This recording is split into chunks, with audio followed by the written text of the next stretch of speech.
My name is Clara Towson, and I'm a friend of the show. Boom. I am Francisca Jorge, and I'm a friend of the show. Perfect. Hi, my name is Susan Leemans and I'm a friend of the show. My name is Zainab Sammaz and I'm a friend of the show. Boom. Hey guys, my name is Sasha Vickery and I'm a friend of the show. Boom. Hi, my name is Lloyd Harris and I'm a friend of the show. Perfect. Hi, my name is Jan Faria and I'm a friend of the show. Boom. Yes. Take one. Well done. Hi, my name is Jasmine Paulini and I'm a friend of the show. Wow, Jasmine, you got it in one time. Ready? Play.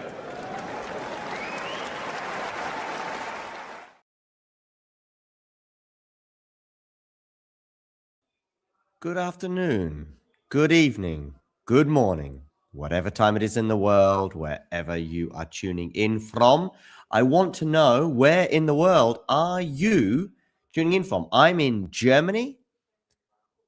We're just hearing Elena Rybakina speak ahead of this eagerly anticipated final. Of course, she's dropped one set en route, and that was in her opening match against Hailey Baptiste. Aryna Sabalenka has yet to drop a set in this tournament, much like she won the Brisbane tournament without dropping a set, much like she got to the Australian Open final without dropping a set, until she met Elena Rybakina. So there is a precedent there, if you like. I don't know if you saw our previews, but pretty much divided, I think, in terms of who we think is going to win. I know Jack and I have just gone for Rybakina, partly because of the two narrow wins that she had over Aryna, both in Australia, but also at the WTA finals. I know the WTA finals, of course, were straight sets, but the second set was a tiebreak, and it didn't really feel done until that tiebreak, that's for sure, because I think it was nip and tuck. Even the first set was a close-ish one. I think there was one break of serve in favor of Rybakina. We can't legally show you the match in terms of copyright, but I will be doing my absolute best to talk you through it, to give you the best picture possible. The players are currently warming up as we speak, practicing serves. And of course, as you all know, if they're practicing serves, it means we are not far away. I'm going to also share the score with you on the scoreboard, so you can keep up to date with all the scores as well. As you can see from this scoreboard, they are currently warming up. We're probably going to switch this around a little bit, and we'll do this. Maybe even do this. So, yeah. Do let me know, as I say, in the live chat, where are you? A Kazakh from New York City. Wonderful to have you with us. And by the way, if you're watching right now and you haven't hit subscribe, please do. And if you hit subscribe, you'll see this little number just below my head tick over. I'm just going to move my camera slightly, like so. And yeah, let me know who you think is going to win, by the way.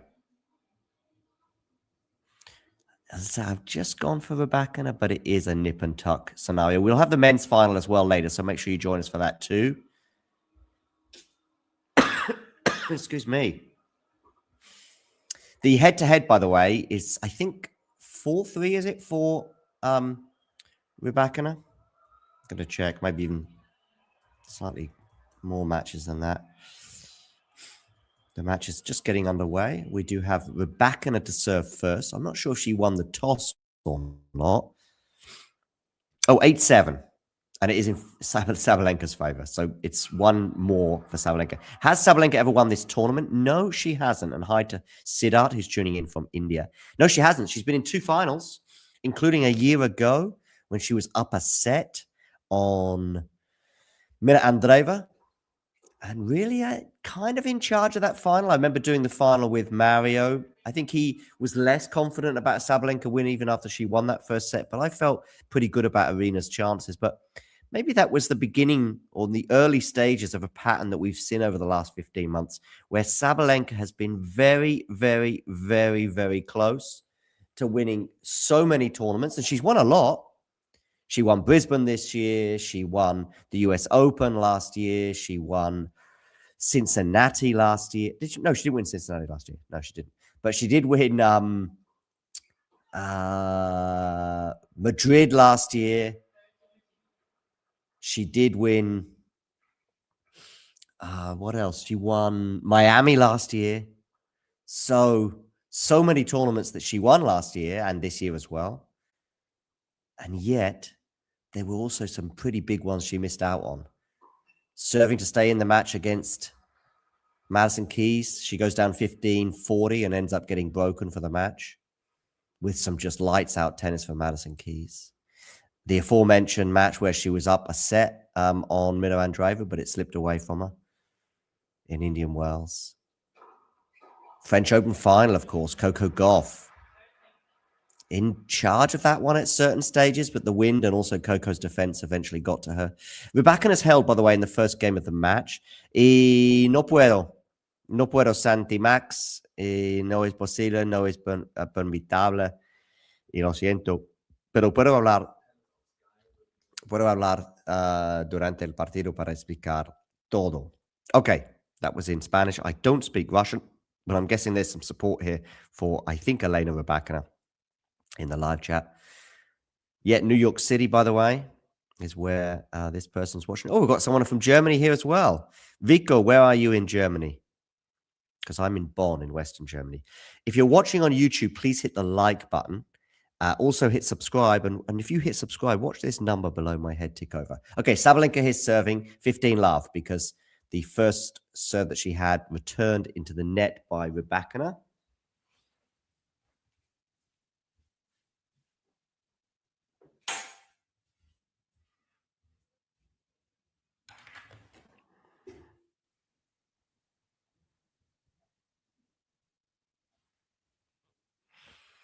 And it is now 30-love.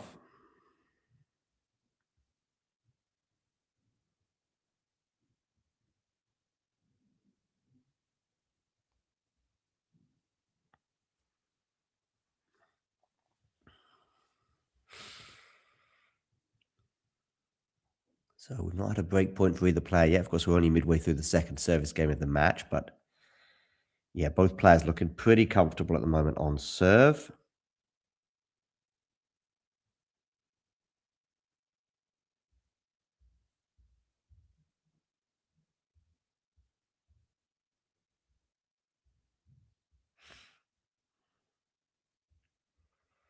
And it is now 3 game points for Aryna Sabalenka to get to 1 game or more.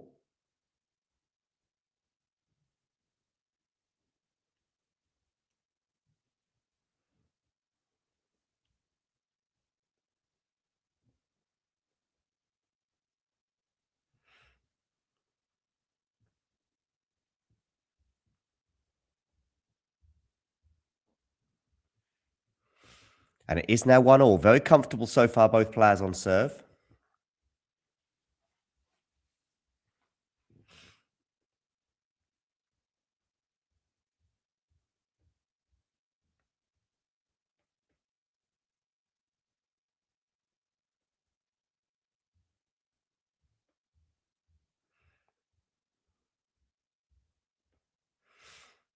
And Rybakina now serving here, 1-1.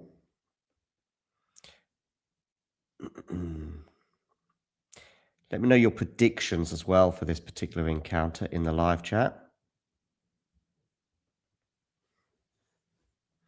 I've gone for Rybakina. Sorry, yeah, I've gone for Rybakina, but it's super close.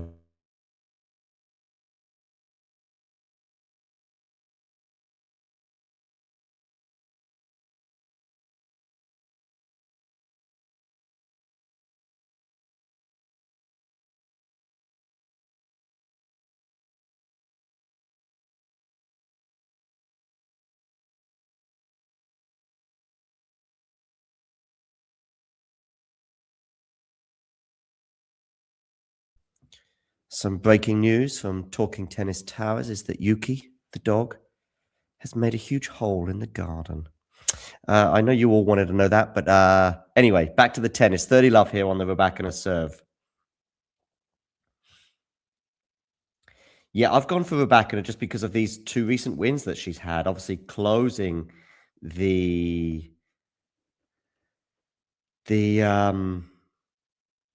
head-to-head between the two to 8-7.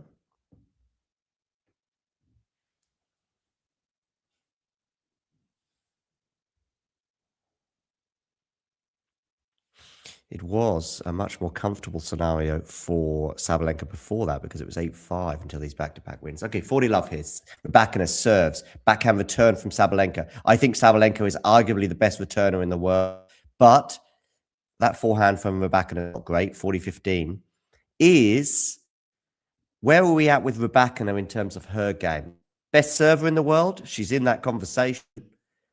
She doesn't quite get enough first serves in, but when the first serve is as good as it is, and the second serve is equally good, and you're or not equally good, but still very good, and she doesn't double fault that often, not compared to, say, a Coco, then things aren't too bad.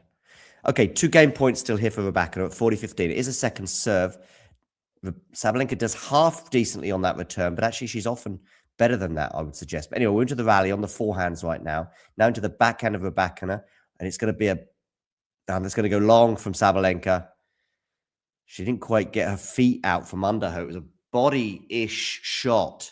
It was a good backhand in the middle of the court, but I think Aryna will be disappointed that she couldn't contort her body in order to deal with that. And it is therefore 2-1.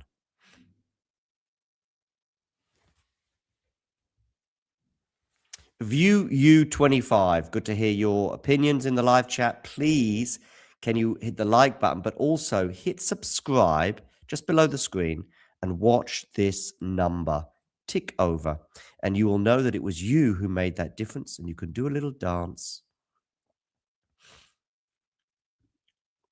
Also pinned in the live chat is the opportunity to become a member of Talking Tennis. And as you will see, if you do become a member, you will get lots and lots of extra videos that are for members only. And you can become a member just like Ashley for as little as €2 or $2 per month.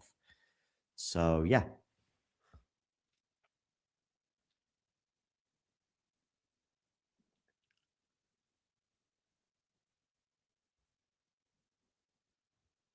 Seeing a replay of Coco Gauff winning the US Open in 2023. Of course, she also won the French Open in 2025. Anyway, players are back on court after that little break. And it is Sabalenka to serve at 1-2. We've not got to even a deuce yet, never mind a break point. And these two, both of them are in the conversation for the best server in the world category. Looking at some rather snazzy Aryna Sabalenka shoes, by the way, with the tiger on them. Right now, by the way, we have 170 or so, 174 people watching on YouTube. If you all hit subscribe right now, if you haven't hit subscribe, if you all did this number below my head would go crazy. Oh, love 15 here on the Sabalenka serve. Are we going to get our first break points? Get voting in our poll, people.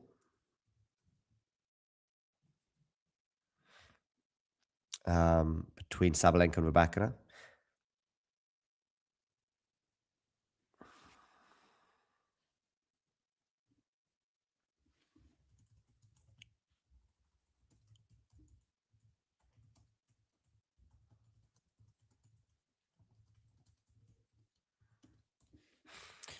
$15 all.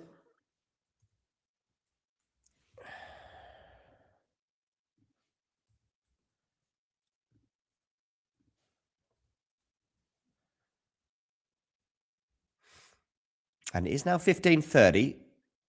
Some faces of concern among the Sabalenka team. Someone here keen to support Rybakina. And she's missed the first serve, Sabalenka.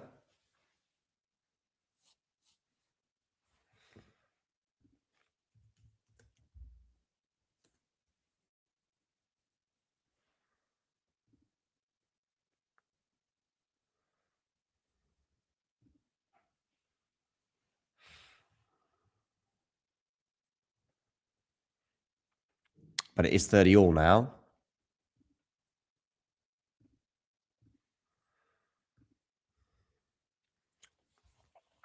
Yeah, I think maybe Rybakina best server in the world, Sabalenka best returner. What about that? Best defense, Coco Gauff. Most clutch player, Rybakina.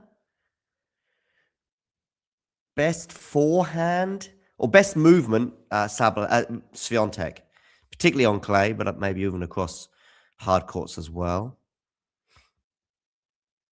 Best backhand, Coco, Rybakina. Very different backhands. Swiatek would have been the best forehand, I would suggest. But now that is sort of a bit more of a vulnerable wing, especially when attacked. Ooh, a loose forehand there from Sabalenka, and we get to deuce. So we have got to our first deuce of the match.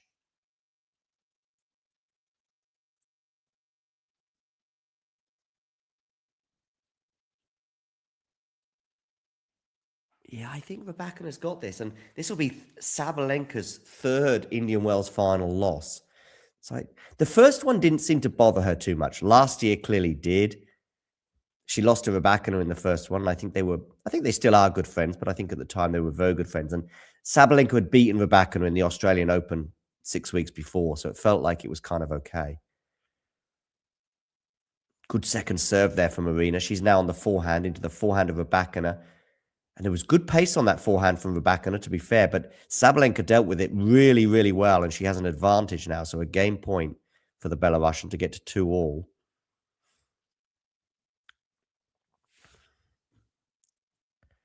$180 people watching on YouTube right now. Thank you for joining us.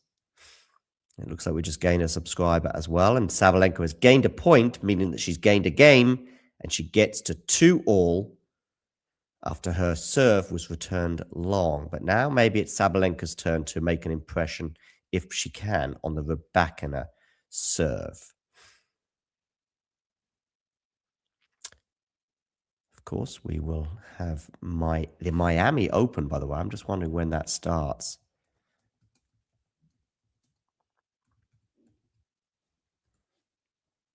I mean, we've got the qualifying today. Is that right?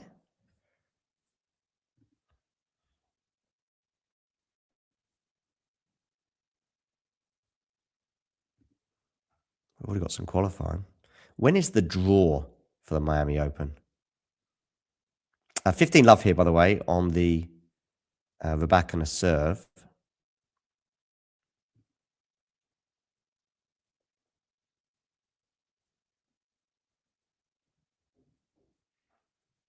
So we've got some women's qualifying. We've got more qualifying tomorrow. And then the main draw, I think, starts on Tuesday. If that makes sense. So maybe we've got the draw tomorrow, tomorrow evening.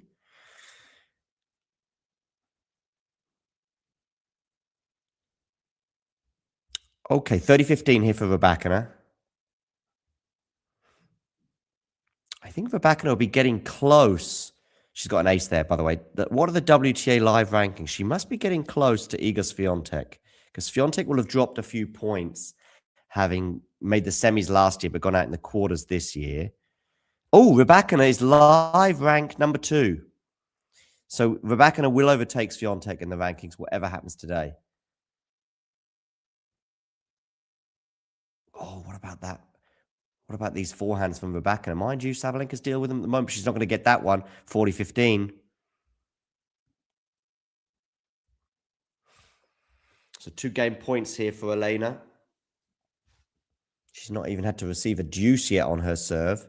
She has pushed the Sabalenka serve to deuce in the previous service game of Aryna. 16 minutes now on the clock. Pretty good level from both players, I would say, so far. Hasn't quite hit the heights of their Australian Open final, particularly of 2023, which I think just eclipses the final that they had this year in terms of quality, but maybe even drama as well. Sabalenka dumps that return into the net, and it was a very makeable return. Rybakina just taps her racket, by the way, almost as if she was applauding herself for the way she started this match, and maybe she deserves it because, as I say, she served beautifully so far. 3-2, 16 minutes. change of ends.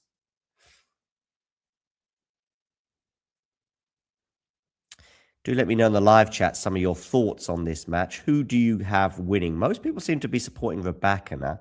I do want to have a quick look at the poll we've got going. Also, make sure you join us. We've got some more live shows coming your way in the next 24 hours or so. We will have ATP Weekly tomorrow around about lunchtime in Europe, early morning Eastern time. That is ATP Weekly, where Mert and I will be looking back on the ATP side of the event. But also tonight, we will have Yannick Sinner against Daniil Medvedev in the men's singles final. So also join us for that as well, as you can see shared on the screen here. And tomorrow evening, I'm anticipating tomorrow evening, we will have WTA Weekly, where we will look back on the women's event, including, of course, this final.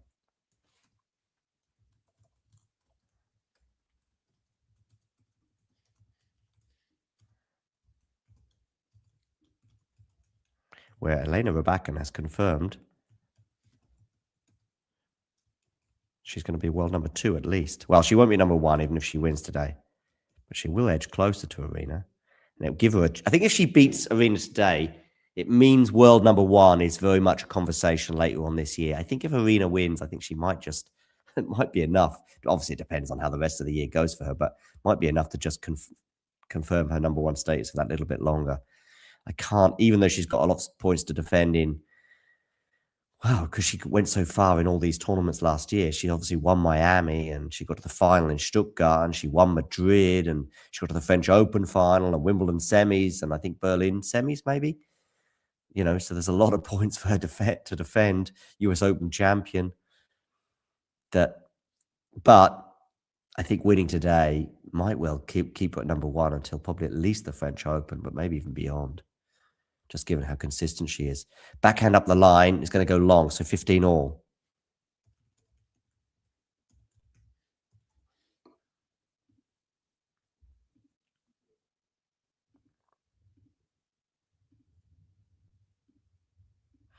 Yeah, we'll have WTA Weekly as well tomorrow. So do keep an eye out for that. 15 all here on the Sabalenka serve.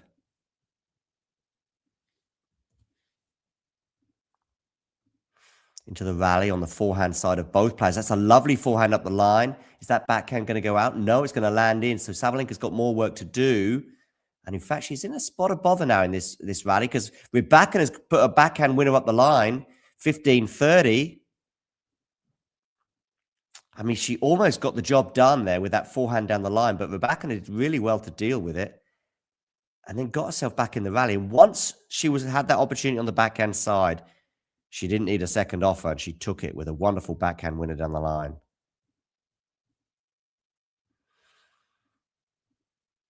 Can Alexiala replicate her Miami run of last year where she got to the semis? Going to be a tall order, I think, for the Filipina. But if she wins a couple of matches, I think it'd still be a good feather in her cap. Obviously, depends on who those matches are against. Oh, good serve, but good return. And has Sabalenka missed that? Yes, she has. 15-40. And we've got our first pressure moment of the match in terms of Sabalenka having to face 2 break points.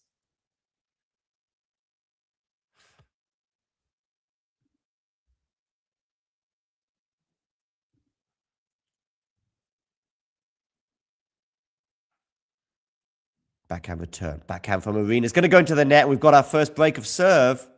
And it has gone the way of Elena Rybakina. So 4-2. Rybakina with the break. And I will be sharing the score with you once again on the screen.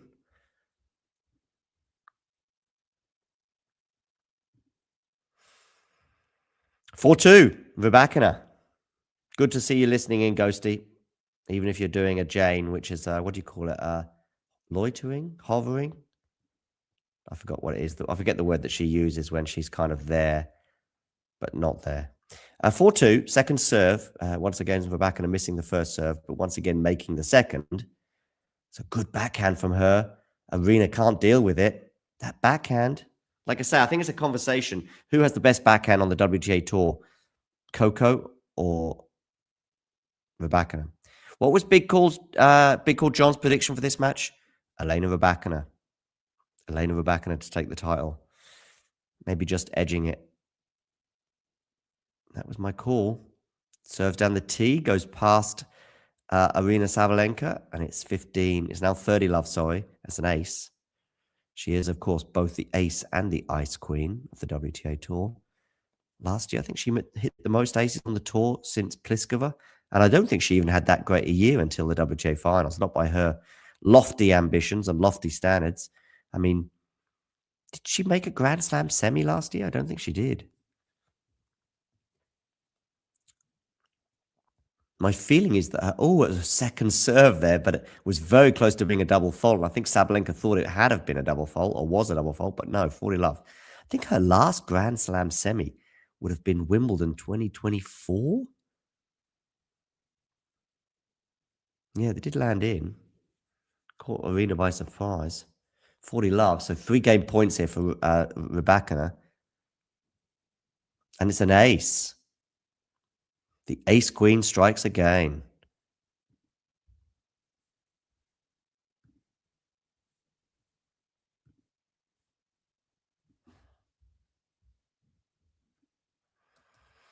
(5-2). Elena Rybakina, and she's been so comfortable on serve thus far. I'm not even sure she's been pushed to 30, you know. Might have been a game when she got to like 40 love or 40-15 and then got pegged back slightly to 40-30, but that's about it.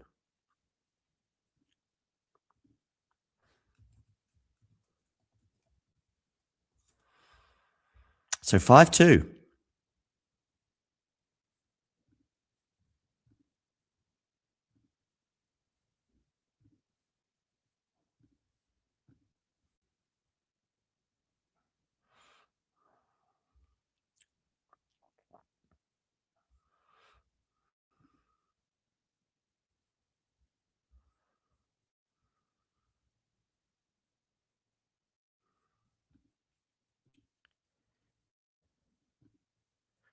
Not a lot to report, really. It's just all about that one game. Jane's a lurker. Yeah, lurker. What was your call, by the way, Ghosty? And please don't make it retrospective.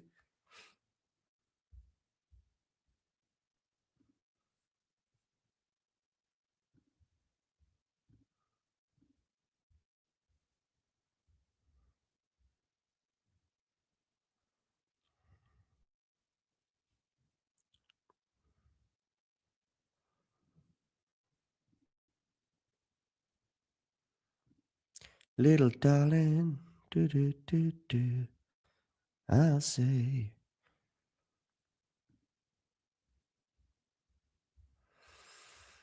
Okay, so into the rally here. Backhand from Sabalenka into the forehand of Rybakina, which goes into the net. So 15 love for Aryna. I think she'd like to make an impression on the Rybakina serve at least once before this set is out. Even before those break points, it was Elena who managed to put a little bit of pressure on the Aryna serve in terms of getting her to deuce.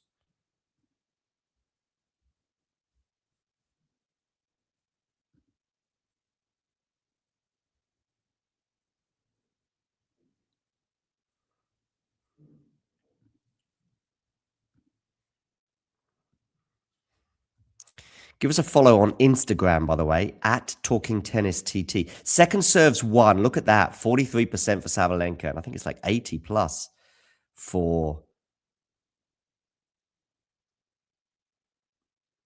Aryna. For Elena. 30-15 here. She's so good on second serve, Elena Rybakina. And by the way, it's against arguably the best returner in the world. Certainly off second serves, I would say. 40-15, mind you. It's not all doom and gloom yet. It's only 1 break of serve.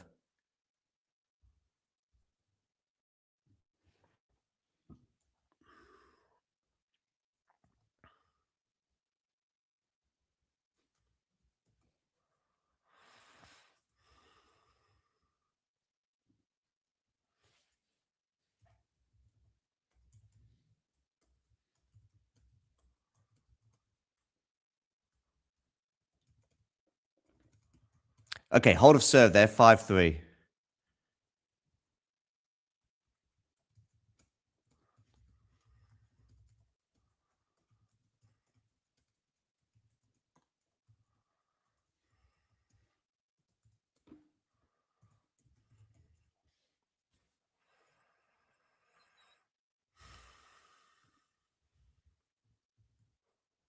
Ooh, love 15.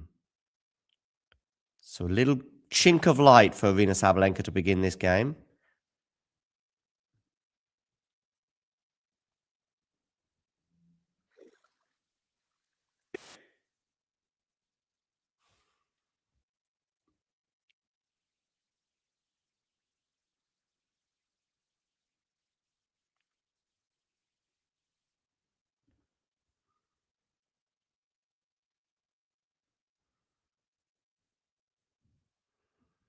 Okay, so love 15. We're into the rally here. Is that forehand going to land in? I think it is. So we're oh, what a backhand cross court from Aryna Sabalenka. Is she just about to announce her arrival in this final? Because it feels though it's about time.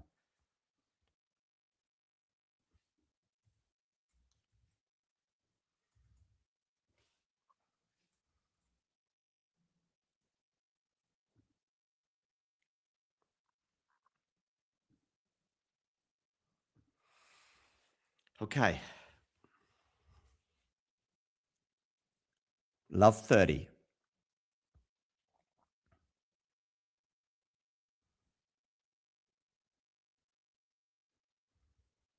Backhand return is pretty good. Rybakina on the move, but that's a good backhand from Aryna. Sorry, from Elena. Fizzed across that court and bounced pretty low and skidded up into the backhand of Sabalenka. It was mean and mighty. And they're calling that an unforced error from Sabalenka. Could be. It's a 50-50 one. Depends on how harsh you want to be. Anyway, 15-30 still. Good serve there, though, from Rybakina. She's now got a forehand. Sabalenka can't deal with that, and we're back to we're at 30 all.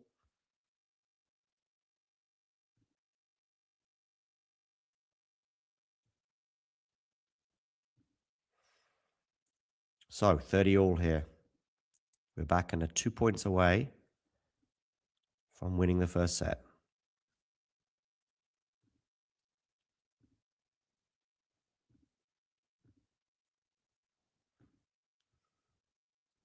Oh, good serve down the tee from the Ice Queen, the Ace Queen. Set point, Elena Rybakina. You'd imagine that Aryna needs at least a second serve here. Not that she's made much of an impression on the second serve of Elena Rybakina. Okay, where are you going to go with this serve? Missed the first serve. Good job, because I think Aryna had completely misinterpreted that ball toss. Okay, second serve here. Oh, good return at the end from Aryna. But she's going to miss that backhand up the line. And Rybakina takes the first set. You know what it feels like? A little bit like the beginning of 2017, Nadal-Federer, where it just felt like for the first time in several years in their rivalry, that Federer had kind of got it regarding Nadal and got the certain patterns of play that posed so many problems for Roger throughout much of his career. And he ends up winning, obviously, a really close 5-setter over Rafa when, of course, Rafa was up a break in the deciding set. Well, look at this rivalry here. And we've got this rivalry here. And Sabalenka, Rybakina, turning the screw in terms of the rivalry. But she was down a break in the deciding set to Sabalenka. But she ends up emerging the winner in a tight, exciting match, just like Federer did over Nadal. Then Federer and Nadal met, didn't they? I think in Indian Wells later on that year. And it was a much more comfortable win for Federer. And might end up being that case today. Sabalenka, if she's going to win this, she's going to have to come from a set down. Of course, she lost the first set when these two players met in the Indian Wells final of 2023. I think Sabalenka's next win over Rybakina might have to wait until the clay season, if of course they meet in the clay season. But I can see Rybakina having a run in Madrid. I don't see her winning the French Open, but I can see her having a run to the final, for example, in Madrid. It's probably the weakest clay court tournament as far as, well, I guess Madrid or weakest is too strong a word, but Iga's probably better in Rome and Roland Garros than she is Stuttgart and Madrid. Madrid, of course, is a tournament she's been in the final twice, I think, before, and maybe 3 times even. Just trying to think. She was there in the final of 23 and 24.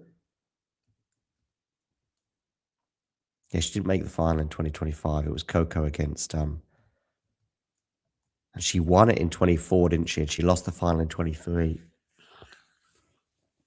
Both matches were against Sabalenka and both were epics. Maybe the 24 one eclipsed the 23. What about 2022? How did Swiatek do there in 2022? Oh, okay, she pulled out due to a right shoulder injury. Yeah, of course she did, Ghosty. Was that pre-tournament? If you're wondering why I'm mumbling about various different topics, it's because we've finished the first set and both players, or at least one player, is off the court. So there is a few minutes break here.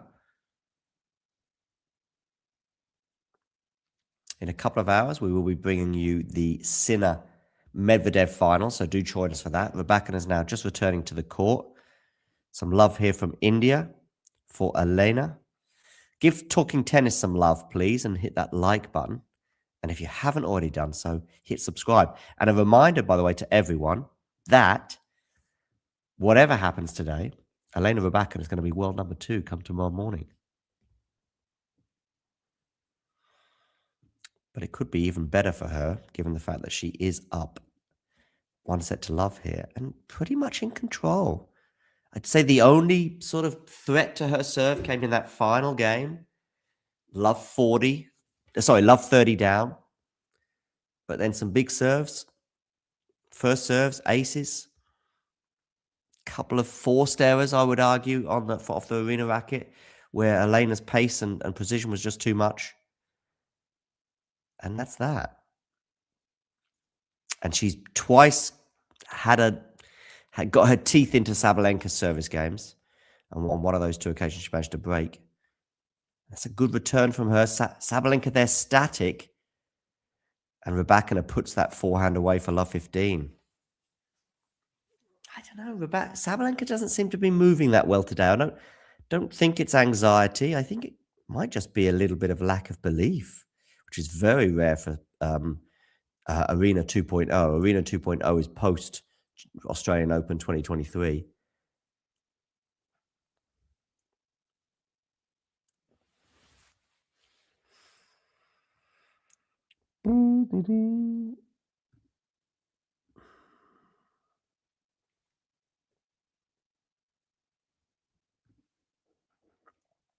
Okay, first over turn. Backhand from Sabalenka into the net, and we're at love 30.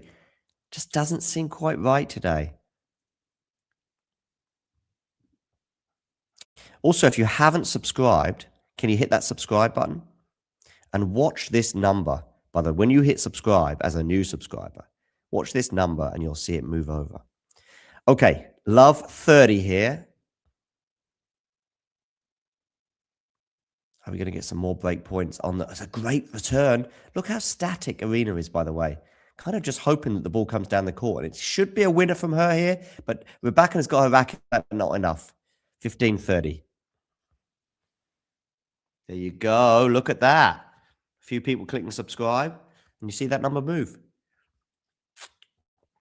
Your reward is not just excellent tennis content, but also you get to see this little number tick over, and you can do a little dance knowing you've made a difference.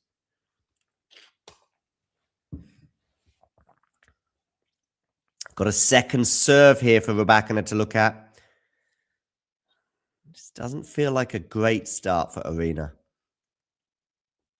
I mean, it's not just the fact that she lost the first set, but just the manner that we've got to this early stage of the second set. And look at that return. And Aryna motionless. I don't think she's injured. I just think she's just a bit baffled at the moment. It's not very often that she's baffled.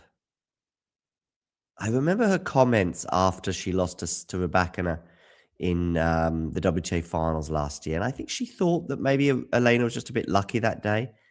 I didn't quite see it that way because I'd seen how Elena had been performing better and better throughout that tournament. It's 15:40 and we've got a second serve. I'm in Germany watching it on Sky. Where are you in the world? It's magma. So, Sabalenka here to serve. Break points down. Second serve for Rybakina here at 15:40. We're going to go with this serve. It did feel like a double fault was about to come, and it wasn't even close. It landed a long, long way out. And I do think Aryna probably, in general, likes the daytime sessions. Is she changing her racket? Oh, good. Just wasn't sure if she was doing something worse. Yeah, she's just changing her racket because she's not happy with the way the start of this match has gone, and of course she wouldn't be. She might be changing it because she just gave it a whack on the floor. But yeah, she just looks confused right now and baffled and befuddled.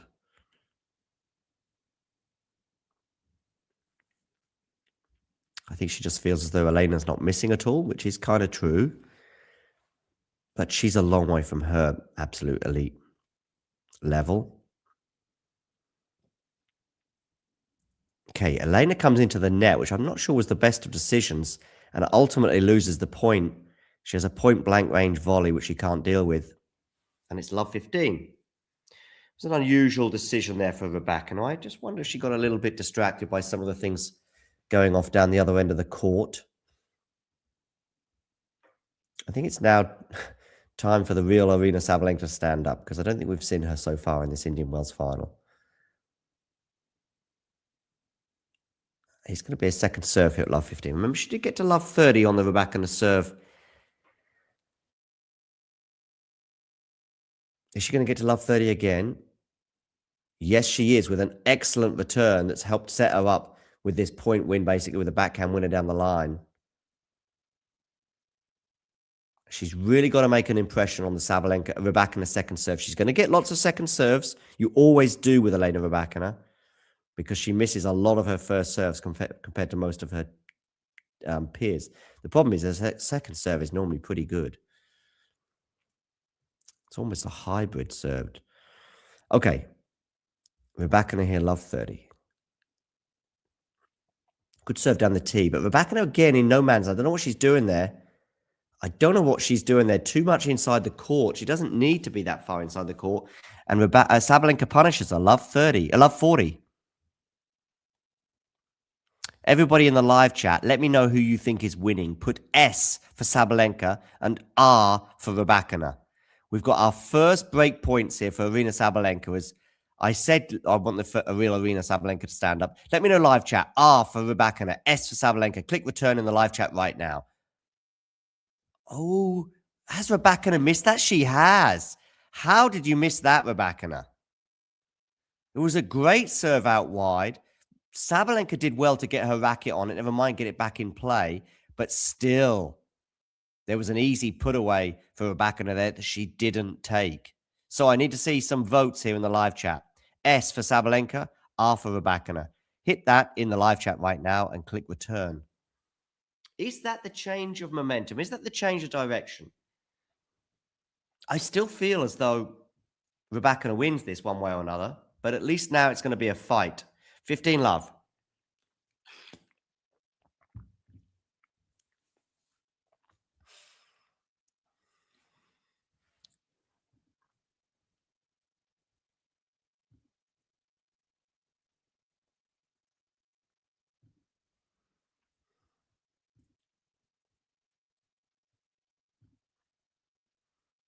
Second serve here.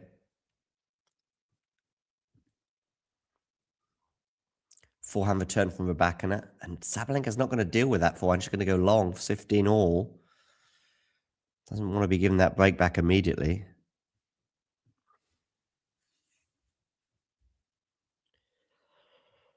I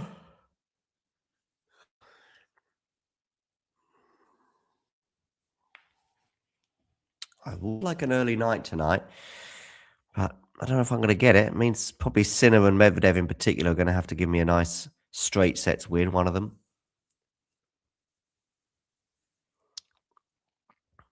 Okay, Sabalenka serving here at 15 all.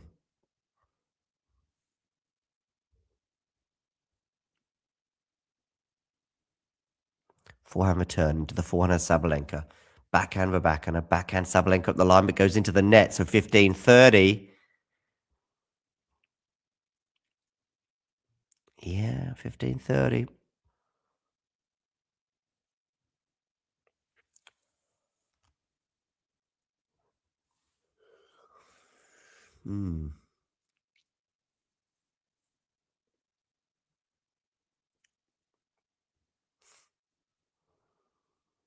Okay, served on the tee.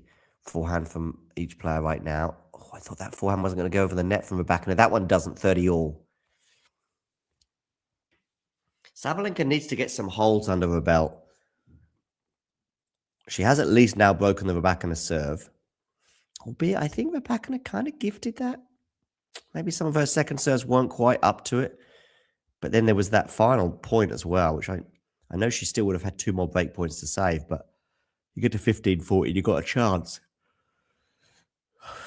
And Sabalenka's got to start doing a bit more of that. Serve out wide, hit your spots, pick up a few aces on unreturns, and hold a few serves. 40-30. Because Sabalenka's been broken twice in this match, and there was at least one other game when she had some pressure on that serve. And it's going to be a second serve here at 40-30 for Rybakina to look at.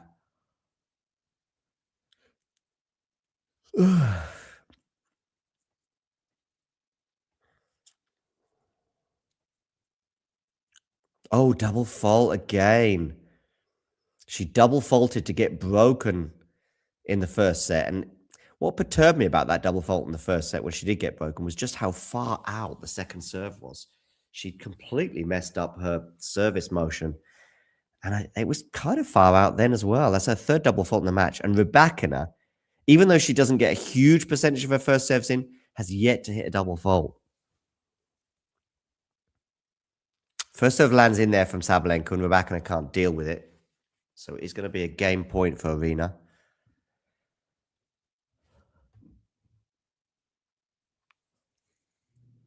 Hi, Dan. How are you? I heard that there was going to be some changes at the BBC in terms of their coverage of Wimbledon, but I hadn't heard that they might lose the live rights. Sabalenka coming in for a serve volley here. What is going on? And she gets punished because it was just a serve volley that didn't need to be a serve volley and lacked complete belief. As I say, I think Sabalenka's a bit confused here about how to beat Elena Rybakina, ultimately, having lost the previous 2 matches. That is also, by the way, the first set, of course, that Sabalenka's dropped in this tournament.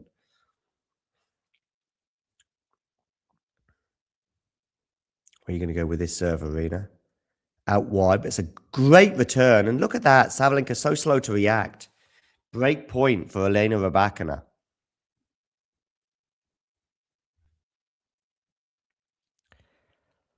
Remember, the head-to-head is 8-7.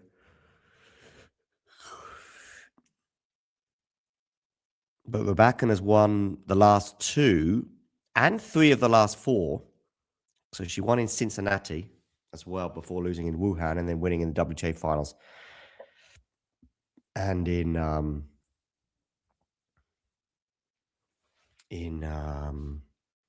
Australia, of course. Second serve here as well. Backhand return. Backhand from Sabalenka is going to go cross court. Elena just lost her footing there. I think she's okay physically, but she loses the point because she wasn't able to fight for it after strangely falling, losing her balance here. Look at this. She slipped, yeah.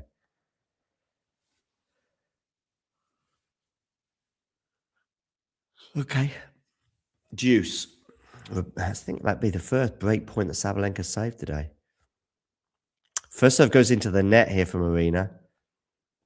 I don't know why she's not going out wide on some of these first serves, especially in the deuce court.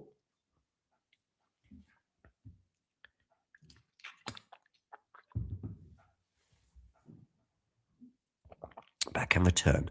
Forehand from each player right now. That's a good forehand from Rybakina. And what a forehand winner that is on the rise from Rybakina, stepping into the court and taking it early. And Sabalenka had no chance.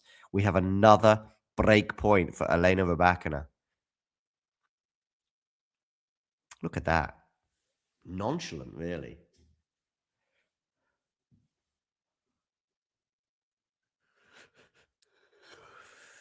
Such belief right now from Elena Rybakina. Good serve down the tee there, but Elena gets it back in the court. It's a decent backhand, a really good backhand actually from Sabalenka. She saves another break point and gets to deuce. This could be a big game, this one. Aryna holds and applies some pressure to the Rybakina serve, and who knows, we might get the real momentum shift that I'm sure she desires. But she's going to have to start landing some first serves here and maybe go out wide on this first serve. I know it's into the forehand, but at least it pushes Elena out. She was going to go down the tee again, but it doesn't matter. I know she misses the first serve. I'm sure she's relying on some date with that tee serve, but if she's not pulling it off, in other words, getting the ball in the court, I don't know why you don't go out wide. So, second serve here at deuce. One game all. Let's go down the tee again. I don't mind her going down the tee on the second serve. Oh, Elena Rybakina just goes long. So a game point for Aryna Sabalenka. She had one at 40-30. Really? Is that how bad the BBC's got, Jan? I'm assuming you're a fan of the BBC, Dan. I could be wrong, but... Okay, game point here for Sabalenka. Where are you going to go with this serve? You're going to miss it. That's what you're going to do. Big style as well. The thing is, she's missing some of these serves by such a huge margin.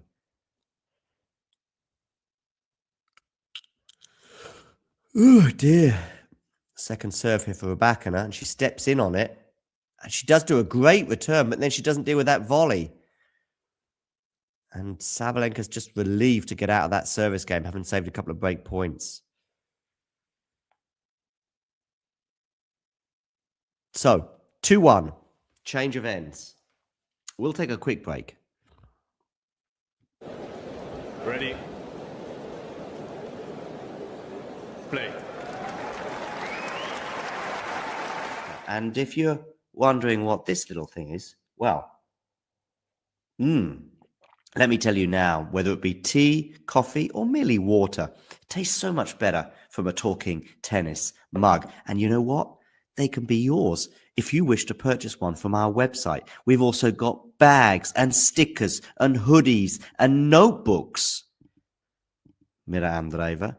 T-shirts as well, of course, coming in both black and white. And we've got a classic jumper for you as well, and many, many other things for you to purchase for excellent prices so you can look like some of the coolest people on the tour. If you enjoyed this video, make sure you hit that like button. Don't forget to subscribe and click that notification bell so you don't miss out on all things tennis.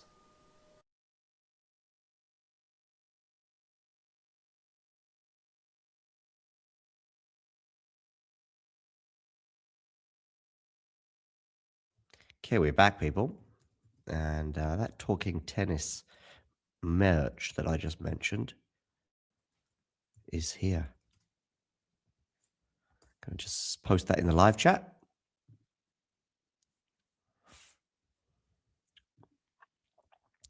Got, of course, live coverage of Jannik Sinner against Daniel Medvedev later on today, so do join us for that, please.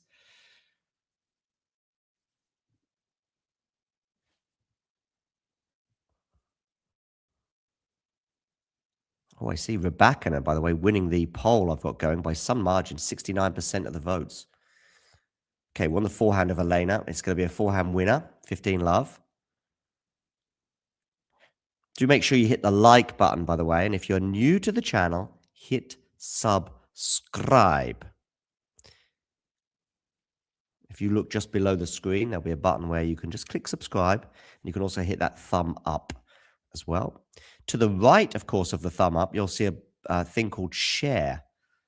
And you can click that share button and share this stream on social media.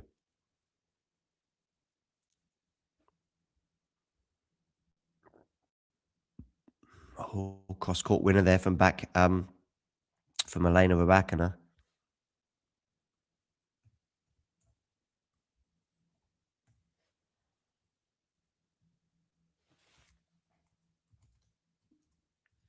So 30 love. Once again, she's looking pretty comfortable on serve.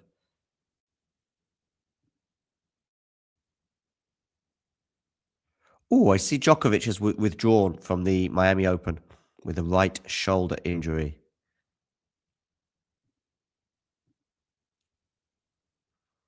Okay, backhand cross court there from Sabalenka. Too good.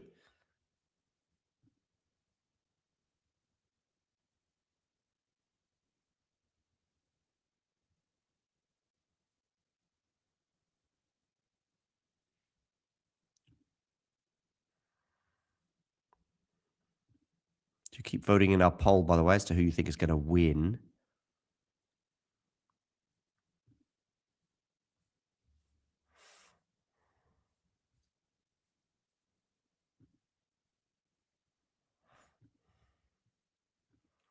Okay, Rybakina. He's going to miss the forehand, so we're at 30-all from what looked like a comfortable service game.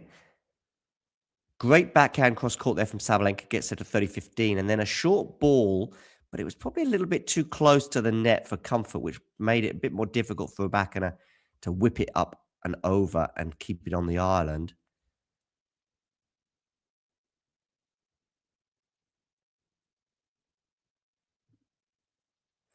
So 30-all. Yeah, I think Sinner probably does beat Medvedev, given their recent record. Of course, don't forget it was Medvedev who was beating Sinner all the time, I think, till Beijing 2023, I think it was. When he got that first visit, I think Beijing. Forehand. Oh, a forehand error here from Rybakina, who suddenly, from nowhere, mishit forehand, and we've got a break point for Aryna Sabalenka. Is she going to win her third game in a row and back-to-back breaks over Rybakina? Rybakina's form has just dropped a little bit in the last few games. Of course, she did pressure the Sabalenka serve big style in the previous game, but can Sabalenka be more ruthless than Elena? Sabalenka ready to step in, even on that first serve, by the way. She's going to get a second serve here to look at, and I think I know what she's going to do. She's going to hit it. Big style. Oh, double fault! First one of the match from Elena Rybakina. And boy, oh boy, have we got a change of momentum in this match. It's now Sabalenka leading by a break in the second set. By the way, the second set has already lasted almost as long as the first set. We had 9 games in the first set, and we've had 4 in the second. The first set was dead on 30 minutes, and we're already entering the 26th minute for this second set. So I wouldn't be surprised if we get to the change of ends, and we will surpass the first set in terms of minutes played.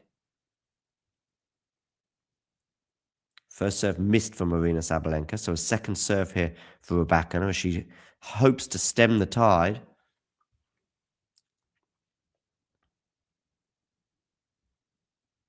Forehand return is really good from her. Aryna struggling, and she can't get her backhand on that sufficiently enough to get it back on, in the court. So, love 15.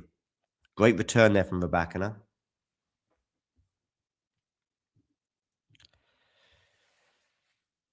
Oh, yeah, Djokovic will be back for probably Monte Carlo. We'll see. Of course, he's pulled out, though, of the Miami Open, which means he's going to be dropping quite a few points because he made the final there last year. So it might be a chance for Zverev or someone to overtake him in the rankings. He's currently, I think he's number 3 in the world at the moment. A forehand from Rybakina net for 15 all. Yeah, if we have a look at the ATP live rankings. Yeah, Djokovic is currently third. Zverev might have to win the title or at least get to the final in Miami to overtake Djokovic. Okay, missed first serve down the tee from Sabalenka.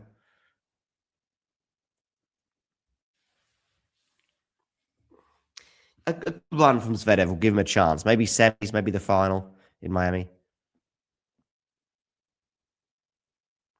Forehand return into the forehand of Sabalenka. Forehand to forehand right now. And it's a miss on the forehand side from Rybakina as it breaks down. Boy, oh boy, if we get to 4-1 Sabalenka, it would seem like we're going to go 3 sets. Yeah, maybe that last match took its toll. One against Draper. And maybe he just wants, I don't know, if you said to him, like, play Miami but miss Monte Carlo, or miss Miami but play Monte Carlo, maybe that was kind of a dilemma, and in the end he thought, you know what? I'll get back to Europe and spend time with my family. I think he is also struggling physically to some extent, and maybe it was just a case of, look, I can't play both. And you, of course, Monte Carlo is not mandatory, but, you know, injuries can appear. Huge miss forehand there from Rybakina.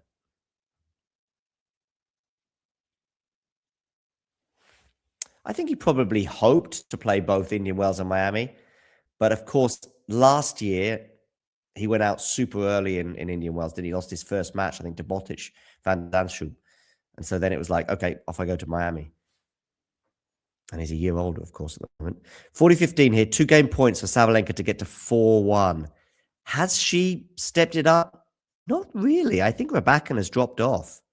I mean, she's getting some second serves, and Aryna's doing all right, but drop shot there, and Rybakina's not going to get enough of a racket on it to keep it in the island, and so it is 4-1. It's not really hit the heights yet. Still might. I mean, I remember Cincinnati final, Djokovic Alcaraz, which people rave about, and rightly so. But it wasn't really until the middle part of the second set with Djokovic down a set and a break before that final took off. And, of course, it became a legendary one thereafter.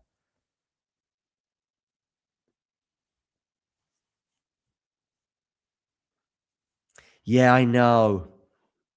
I would like to see a really competitive final. I fear we might not get it because I think Medvedev is going to have to sort of at least reproduce the level he did yesterday. And by the way, even yesterday's level might have dipped if it had gone a third set. I do actually think it might well have done. I think if Alcaraz had somehow managed to hold on to that break of serve or somehow got over the line in the tie break, I mean, obviously the level for Medi was top. Maybe the best tennis he's produced in not just months, but maybe years. And if he can reproduce that level, but I just don't know if you can do it over 3 sets, and therefore I can't see Sinner being beaten in straight sets. But Yannick never been in an Indian Wells final before. Medvedev has, albeit he's lost both of his previous 2 finals.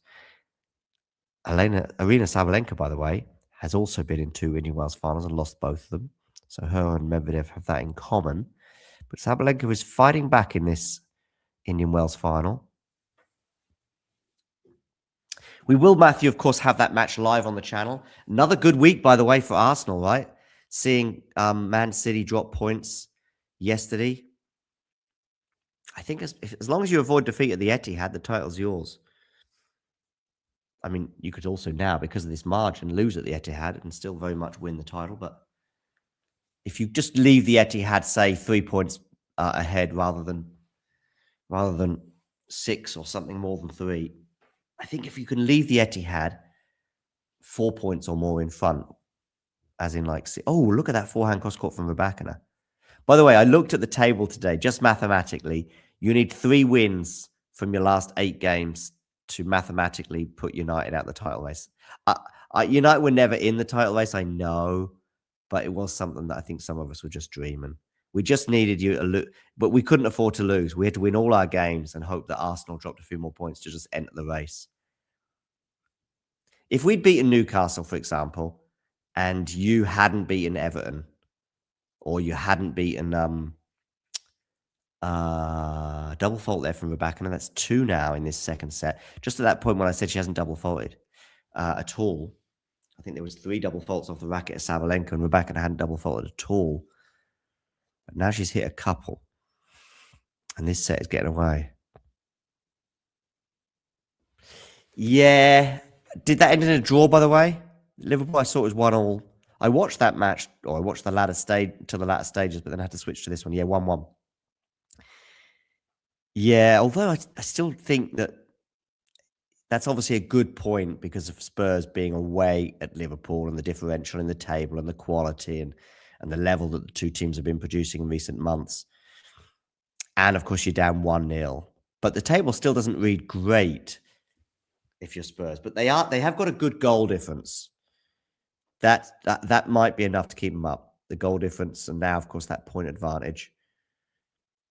Do they have to play? Do Spurs have to play West Ham or Forest in the coming weeks?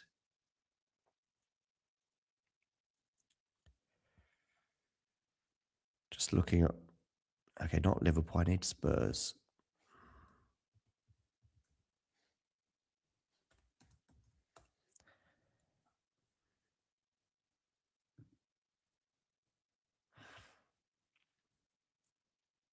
$40.15 here for Rybakina. Becomes game for Rybakina. So 4-2. Oh, they've got Forest next Sunday. Yeah. Would Spurs take a point? Maybe. After getting a point today? Maybe. The running is not bad. There should be... They probably need 1 or 2 wins, don't they? Maybe if it's over Forest, for example. If they beat Forest and Wolves, that might be enough. That get to 36 points. Yeah. All right. Sabalenka is serving at 4-2.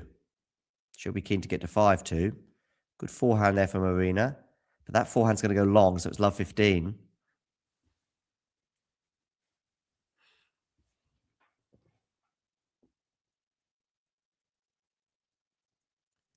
When do Chelsea play Man City? If Chelsea do take points off Man City and we keep winning, we might get second. I think we'd have to probably also win all our games and just hope that Man City drop points against Chelsea and Arsenal. And then suddenly seconds on the table. Serve down the tee from Sabalenka means we get to 15 all because it was an ace. Okay, so... I remember Man City's running just being a little trickier than Arsenal's, even looking back about 2 or 3 weeks ago. I think you've got West Ham at home and they played them away. It's that kind of thing. Okay, so next weekend is the League Cup final. And then Man City got Liverpool in the FA Cup. Okay, so that's good. At least one of them could go out. And then they got Chelsea and then they got Arsenal. Yeah, so I see what you mean. So their next 2 games are, in the league at least, Chelsea and Arsenal. Chelsea away as well. Yeah, Chelsea's running was always super tough. And I thought that they would beat Newcastle, but just Chelsea's running is mega tough. And it means that Villa might still, I think, get over the line ahead of them. But I feel pretty confident about our chances now.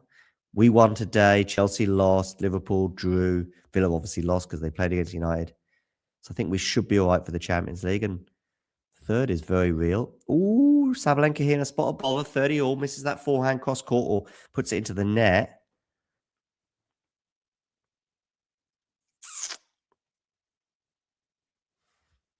I don't think Leeds are out of it yet, by the way. I think it's four teams in terms of going down. There's 4 teams in the race, or 3 of which will survive and 1 will drop. West Ham, Forest, Spurs and Leeds. I make Forest the most likely of the 4. Good return in the end there. And that drop shot's not going to work from Sabalenka. She's going to have to fend off a break point again. couple of service games ago, remember, she held off, I think, 2 break points in a fairly lengthy hold. She had 40-30, but then got to juice, then faced a couple of great points before eventually holding.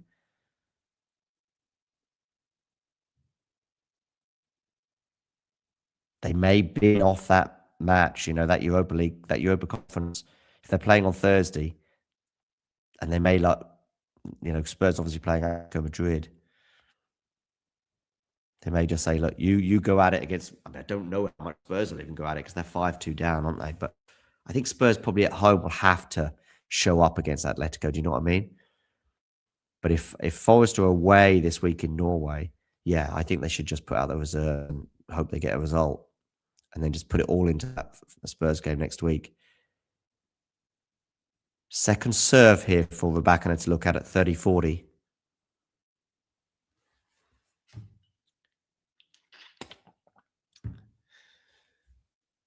Backhand return is going to go into the net. That was a chance for Rybakina. See, that's the thing. The reason why I'm not praising Sabalenka too much for this second set kind of revival. Don't forget, Rybakina was up a set and a break. It feels like Rybakina's level has dropped significantly. And Sabalenka has just, I don't want to say got away with it because she's still playing, she's playing okay. But Sabalenka's kind of just keeping it in play. Sabalenka's ceiling is obviously incredible and arguably number one in the world kind of level, which is where she's at. It's going to be a game point, but it does feel like a load of unforced errors from Rybakina, and unforced errors from very attackable positions. Think about the first break of serve that Sabalenka got in this set. Love 40 down. Rybakina puts in a great serve out wide. Sabalenka does well to just get a racket on it and get it back in play. And then somehow Rybakina contrives to hit what was a very rudimentary forehand out. That second serve return that she just dumped into the net on break point wasn't an amazing serve, Sabalenka, but somehow she did that. And Sabalenka holds for 5-2, so she's a game away from taking us into a third set. And if Rybakina doesn't pick up this level, then she might end up losing. Do hit that like button, people, by the way. And if you're new to the channel, hit subscribe. And if you do hit subscribe, you'll see this little number just below my head. Tick over. And you'll know that it was you who made that difference. It was you who made that happen.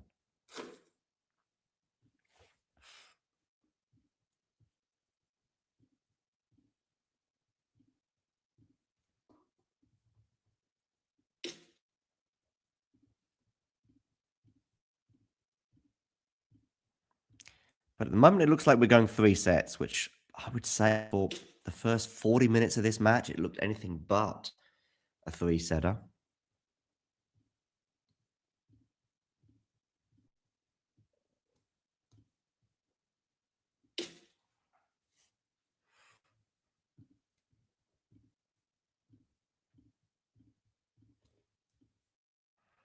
Change of ends, and it's Rybakina who's seeking a change of fortunes right now at 2-5 down in the second set.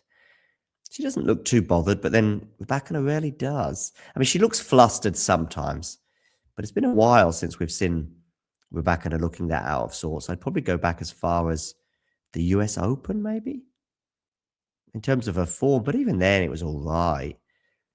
I think probably last year, Wimbledon would have disappointed. She never really has had a great tournament in New York. I don't think she's shouldn't have been past the quarterfinals. She pulled out, of course, of the US Open. She was due to play Vondrousova. And I think she pulled out. Or did she beat Vondrousova and then pull out of her next match? She definitely retired anyway. Okay, forehand is going to be too good from Rybakina. So 15 in love.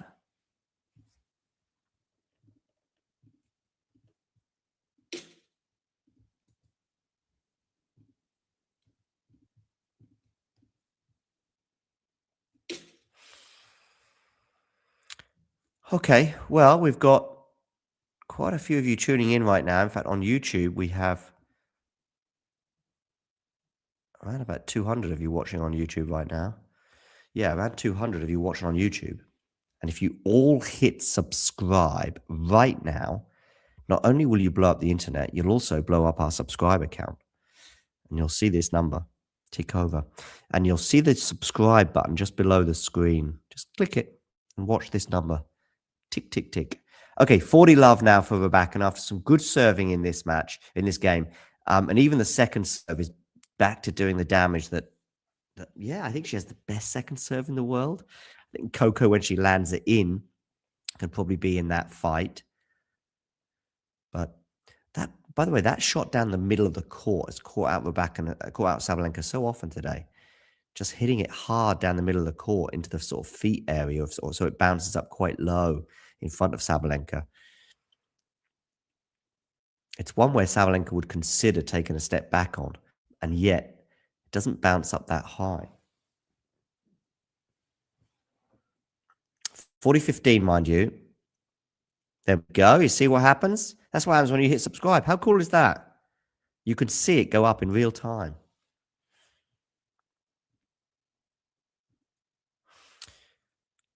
Okay, 40-15. When is the Miami draw, by the way? We're back in a hole, by the way, so Sabalenka's going to have to serve this out.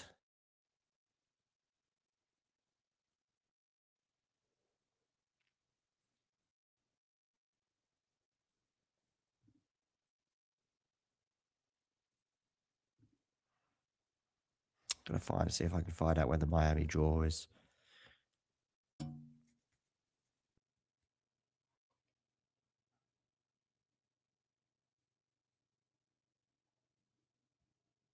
Okay, looks like the ATP Miami Open draw will be tomorrow at 1 o'clock in the afternoon.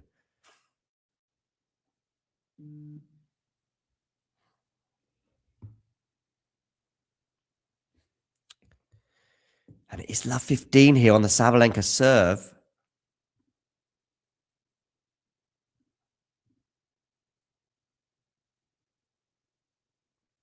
Oh, the WTA Miami Open draw is going to be released today. Okay. That's interesting.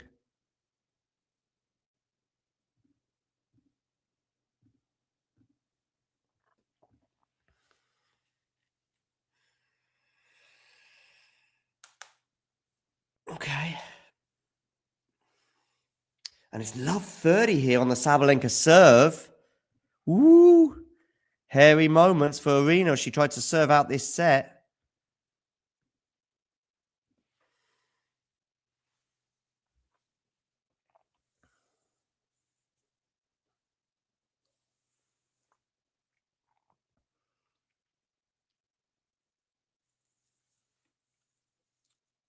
$15.30 unreturned serve there from Sabalenka. An hour and 14 minutes on the clock.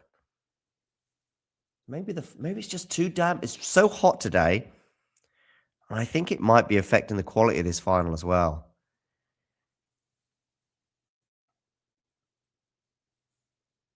That's a good serve from Sabalenka into the backhand of Rybakina, which she puts long, so it's 30 all.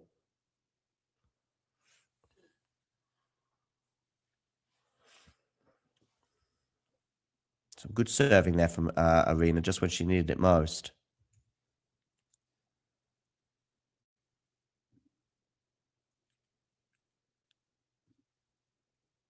But she's the first serve this time.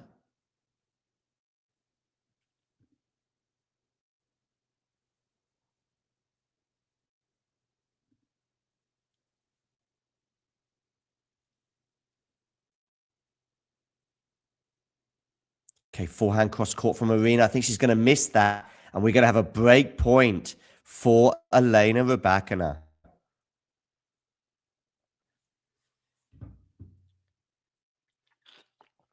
Jannik Sinner will be eating into the lead that Carlos Alcaraz has in the ATP standings, but he won't be overtaking Carlos anytime soon, I don't think. Not until the clay season at least. Okay.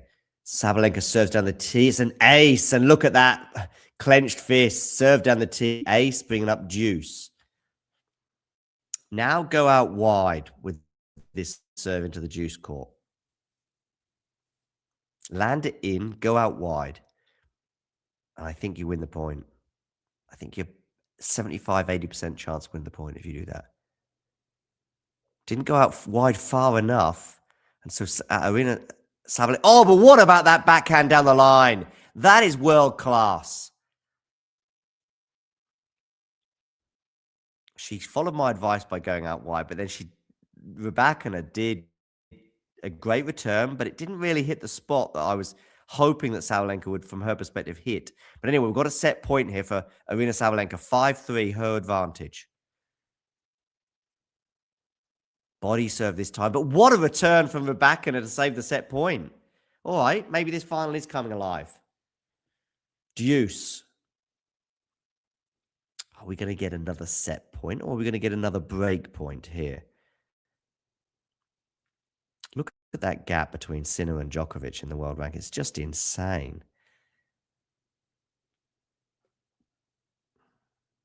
More than 5,500 points difference. Okay. Missed the first serve here from Sabalenka. She went down the tee. She went closer to her spot. She probably knew in a way that she kind of got away with the previous serve that just wasn't close enough to the spot. Anyway, second serve here for Rybakina. She looks ready to pounce and punish. Is that a second serve ace or a double fault? Yeah, second serve ace. Wow. What a risky serve that was from Sabalenka. She's desperate to get this set over and done with and move on into the third set. Because that was intentional, I think. It was a nice angle that she produced. That was the kind of serve that I was expecting from her in the previous service point. Okay, another set point here for Aryna Sabalenka. Set point number 2. Serves into the backhand of... And that's going to be missed, that backhand. Aryna's relieved. And she's won the second set. So we are going the distance, unlike the previous match between these two in the Indian Wells final, when it was done for Rybakina in straights. I think that'll give her some belief. That'll give Sabalenka some belief. Just after the way she lost the Aussie Open final, the way she lost in WTA finals. Look at how much pressure there's been on the Sabalenka serve, by the way, in this match. I know we're going to a third set, so they should be even, but Rybakina has had so many break points, but only been able to take one of them. And yet Sabalenka, she had 2 chances and took both of them in that set. Well, she took both her chances on the first time of asking. The unforced errors creeping up from Rybakina in that set. She wasn't able to hit a single ace.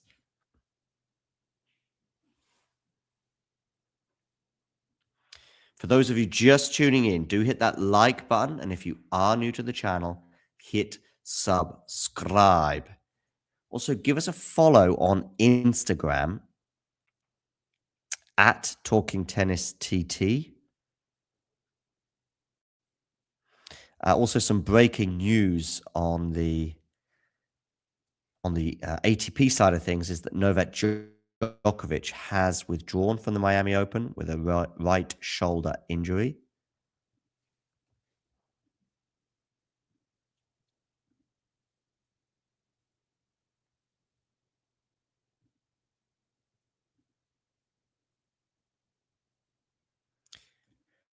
So we're going to a third set. I want you to get in the live chat right now and let me know who you think is winning.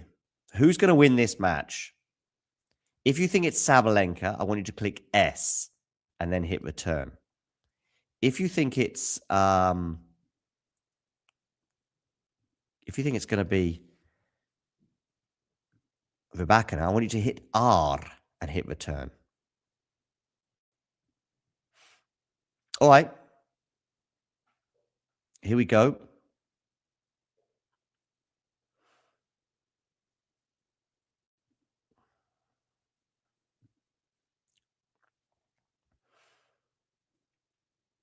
As we welcome our viewers on Instagram.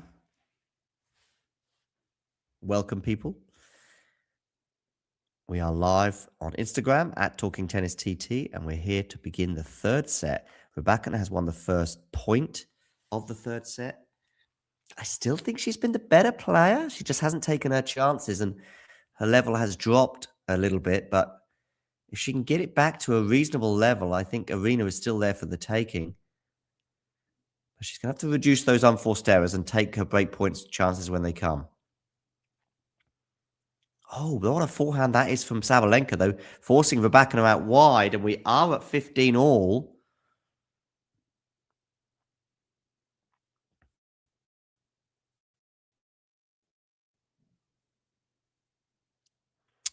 Holger Rune, I think he hopes to be back at some point during the clay season. I think he'd like to be back for the French Open, if possible.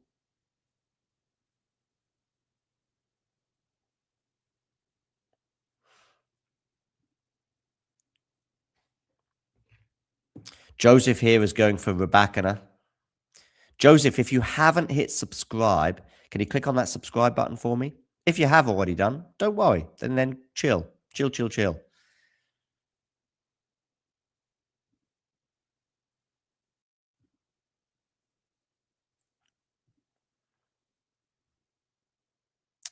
Either way, these two players are going to be the two best players in the world tomorrow in the rankings. Rybakina served down the T ace, so 40-15. Yeah, we will have, obviously, Sabalenka will remain at number one, irrespective of what happens. And also, irrespective of what happens, Rybakina will be overtaking Iga Swiatek at world number 2. Swiatek, of course, going out in the quarterfinals to Elena Svitolina. Back-to-back aces there from the ace queen, that is Elena Rybakina, and thank you for subscribing. Back-to-back aces from the ace queen, Elena Rybakina. She's hold serve, 1-love. Yes, she was, of course, Rybakina was up a set and an early break. She had 1-love, but it was a break of serve to begin that second set. But then Aryna started to turn the screw, and Rybakina's level dropped, and it was enough for Sabalenka to ultimately get a couple of breaks in a row, and she raced into a 4-1 lead and eventually held enough to get over the line. And now here we are into a third set.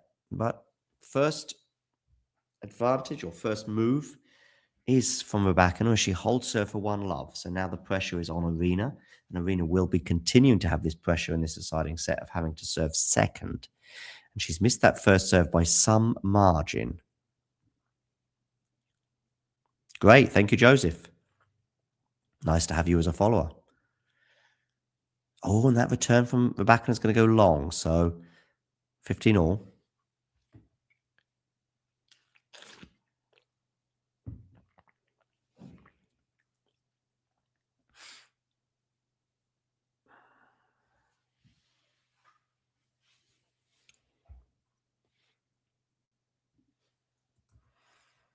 Okay. Missed the first serve there, Sabalenka.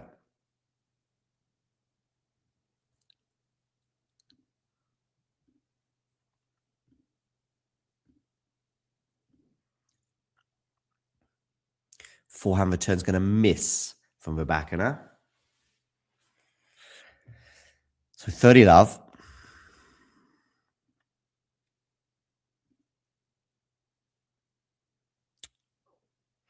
Do get in the comments section, whether you're watching on Instagram, YouTube, or Twitch, and let us know what you think about this final. Backhand return's going to go into the net. It's going to be 40-love for Sabalenka. So looking like a pretty comfortable hold for the Belarusian world number one. It was a fairly early start, this final, 11 o'clock local time.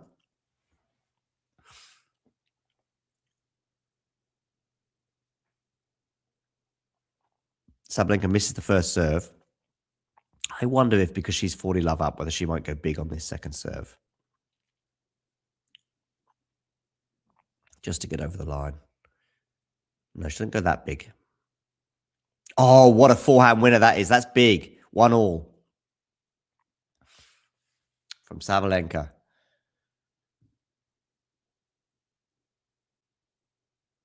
Well over 200 people watching on YouTube right now. Thank you for joining us for this Indian Wells final.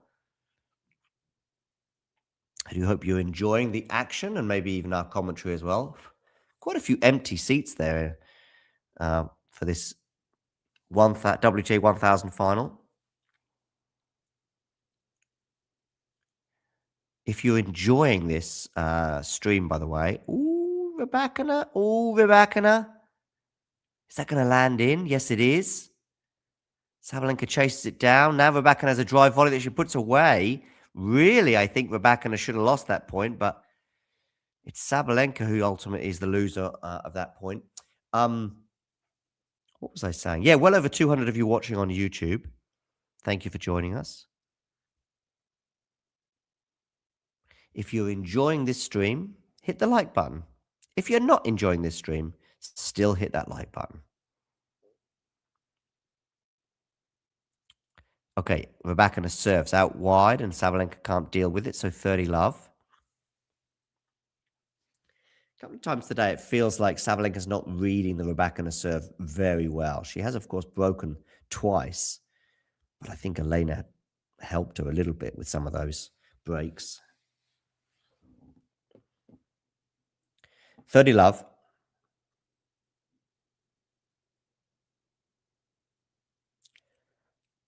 With a couple of double faults and also some uncharacteristic unforced errors off both wings.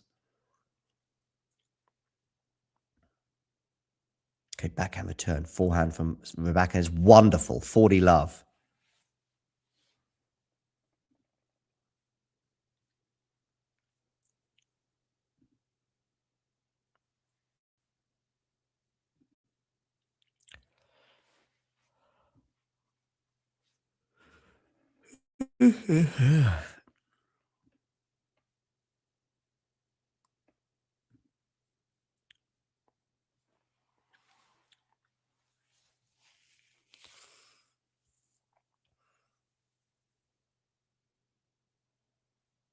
Okay, 2 game points here for Rybakina at 40-15 because Sabalenka does win that last point.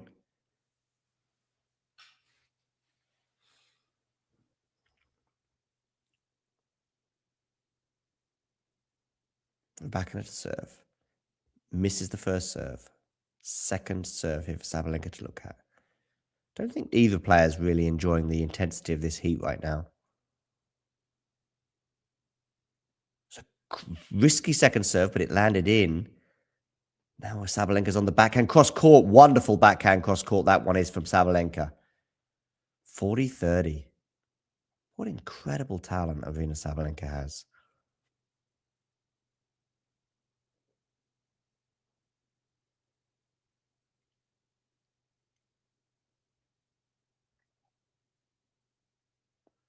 Okay, 1-1, 40-30. Forehand return into the forehand of Rybakina. Forehand from Sabalenka cross court. Rybakina does well to keep her forehand in. Drop shot from Aryna Sabalenka's too good. That was really, really good tennis from Aryna Sabalenka. Rybakina did well, really, to get that forehand back in play, but it did leave us a little exposed to the drop shot, which just had to be half decent, and it was, in order for her to win the point, because Rybakina was just too far out the court to get there. So we are at deuce. She's gone from 40 love, Rybakina, to deuce.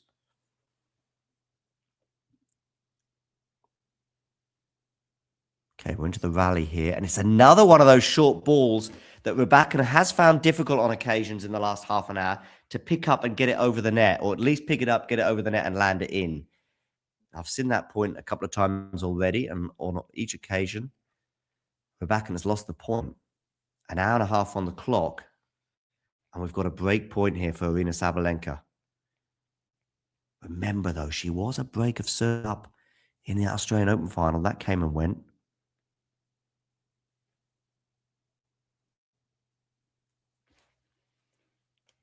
See him back this season, Matthew? Are you kidding? He'll be back. And I don't think it's too crazy to be back certainly as early as Wimbledon. Oh, Sabalenka gets the break. What a return that was. Rybakina couldn't deal with it. And what a turnaround in this match.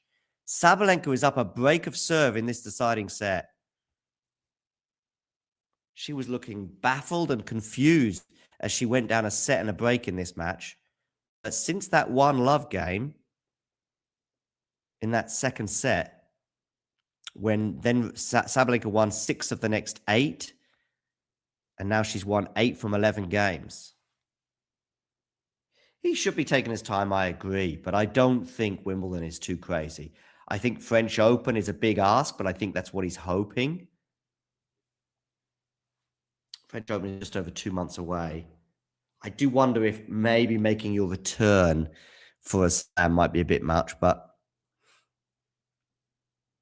he should be taking his time. But listen, an Achilles injury that like he had, the average time to be out and rehabilitate is 9 months, I would suggest.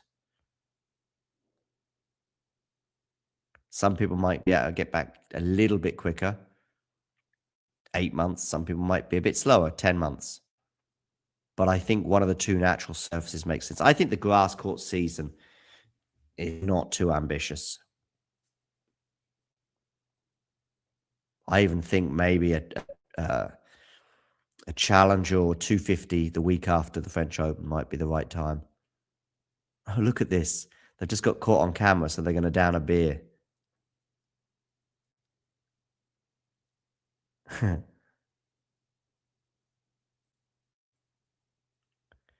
don't know if they bought their own cans there because I don't know if they can be buying them from those yellow cans. But anyway, okay. Sabalenka and Rybakina are back on court, and it is Aryna Sabalenka who's made the first move in this deciding set. She leads 2-1 with a break as fans come back from their own breaks to return to their seats. Look like well replenished there.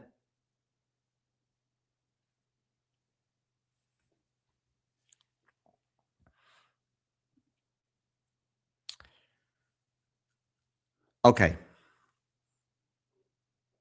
Sabalenka serves down the tee. Backhand return's going to miss. She's 4 holes away from her first Indian Wells title. 4 holes, of course, is a long way. Even in that second set, don't forget, she was broken once and had to save break points galore. So I'd be surprised if it's plain sailing from here on in for Aryna. But 4 serves away. Oh, wonderful backhand winner up the line there from Rybakina. There was an open court area for her to go for, but go for it. Boy, did she do that.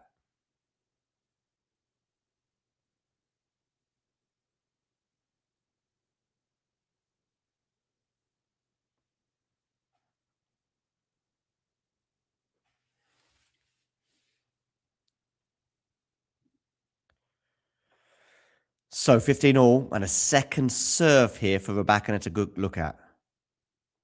Clayton here is praising Sabalenka.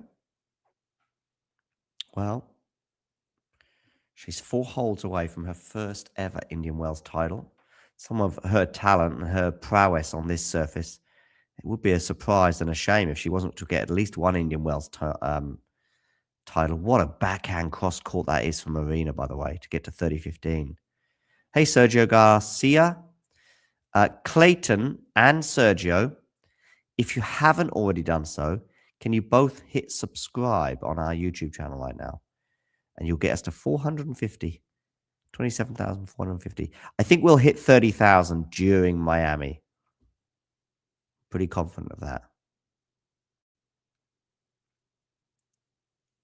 Decent serve down the tee on return. That's what gets us to 40-15 from Sabalenka.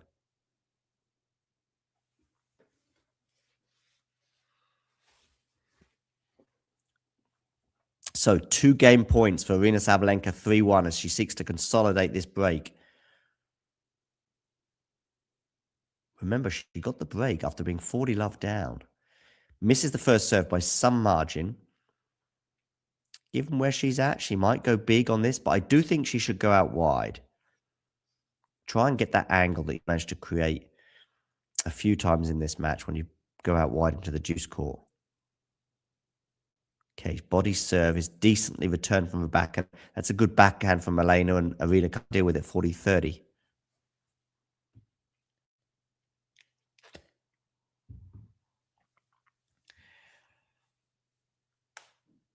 Suddenly this service game doesn't look quite so comfortable.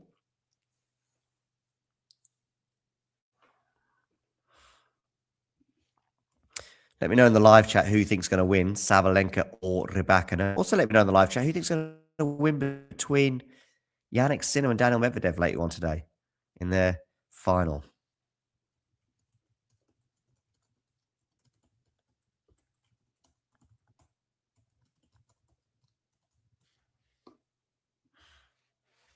Backhand return from Rybakina is good. Now it's on the forehand. I think it's going to be too good. Deuce.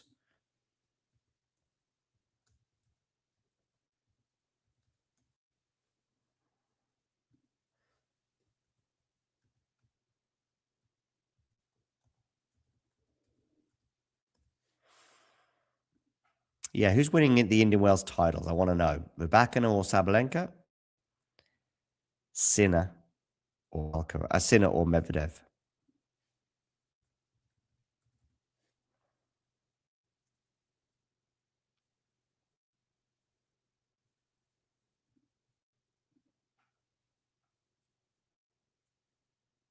Okay, advantage Sabalenka. Another game point. She's had 2.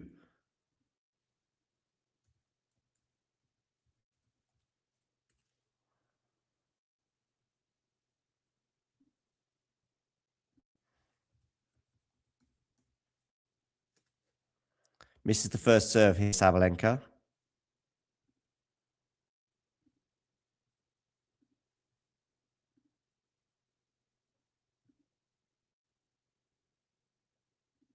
So it's a second serve here for Rybakina to look at. Oh, she went big on that second serve. And I think Rybakina's missed the return. Sabalenka apologizes almost. I think she almost apologized. I think she mishit that serve. And she does hold. Fortuitously, I would argue. And it's 3-1. Once again, though, she's put to deuce. I just don't see this being a comfortable scenario where she just serves out, to love and to 15 for the rest of the set.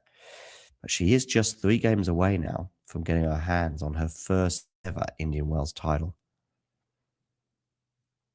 Joseph confident of the Rybakina win.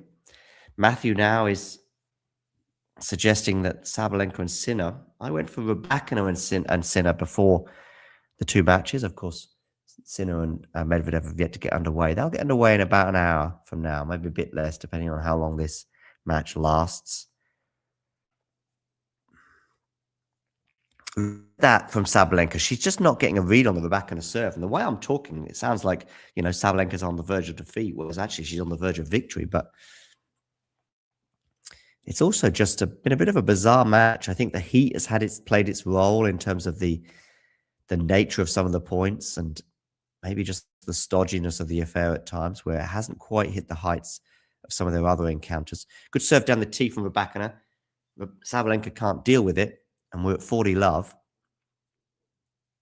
Just 50 subscribers away from 27,500.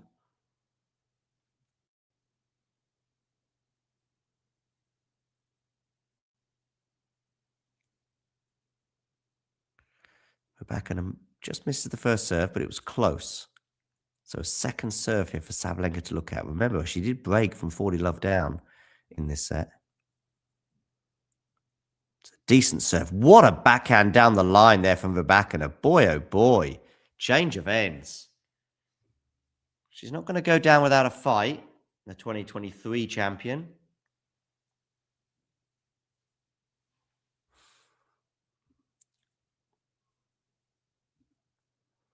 And we will take a quick break. Ready. Play. And if you're wondering what this little thing is, well, let me tell you now, whether it be tea, coffee, or merely water, it tastes so much better from a talking tennis mug. And you know what? They can be yours if you wish to purchase one from our website. We've also got bags and stickers and hoodies and notebooks. Mira Andreeva. T-shirts as well, of course, coming in both black and white. And we've got a classic jumper for you as well, and many, many other things for you to purchase for excellent prices so you can look like some of the coolest people on the tour. If you enjoyed this video, make sure you hit that like button.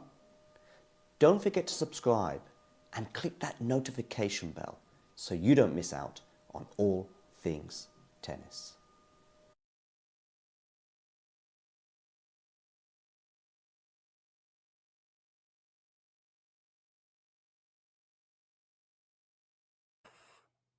Yes, so you can get some Talking Tennis merchandise that is in the description below this video. So you'll find the Talking Tennis merch there in the description. Also, check out this post that I've just posted on YouTube as to who you think is going to win the Indian Wells final. I've literally just posted this. That's why I'm not sure if this percentages will end up being a true reflection of the eventual vote. In fact, we've already seen it narrow a little bit in Yannick's favor. So do get voting in that poll, and we'll see how that pans out.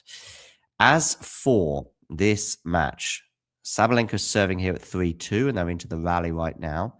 Good forehand there from Aryna. It's almost probably does go down as an unforced error from Rybakina, but it did come up at a lot of pace, and she couldn't deal with that on the forehand side.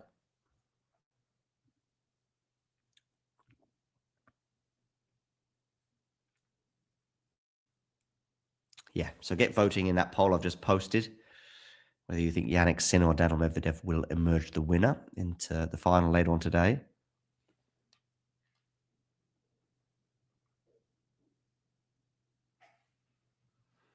And it is 30 love here for Sabalenka. How she would just love to have 3 comfortable holds with some aces like the one she just struck. She now has gained parity in the aces count, which was quite comfortably an advantage for Elena earlier in this match. I do think her serve has got a little bit better as the match has gone on. Aside from just the fact the ace count has been ticking over a bit quicker for her. Second serve here.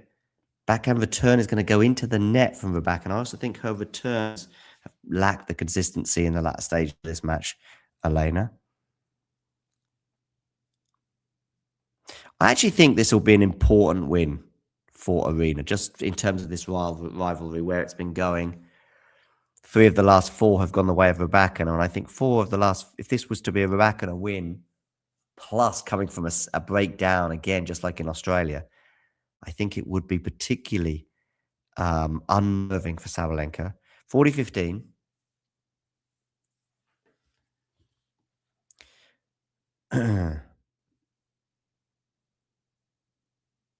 Two game points still here for Aryna. She had 3, but now it's 2.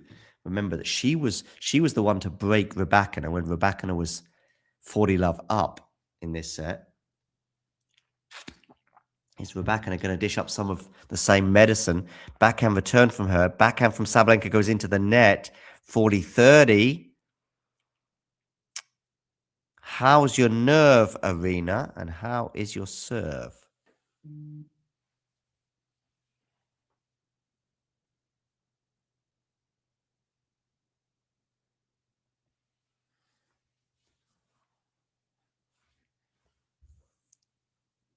Well, the pressure's being ramped up now on Sabalenka. It was a good serve down the tee, but ultimately the return was really good. And then Rybakina painting that line reminds me a bit of their WTA finals match.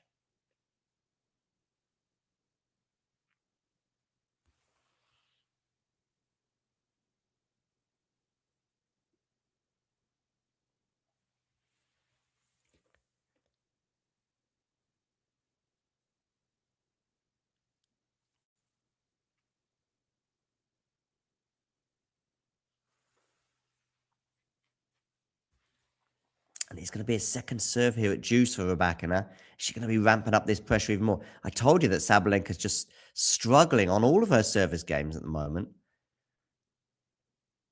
But that's a nice return serve out wide on the second serve. She's done that a few times in the last hour or so, and it's been pretty effective.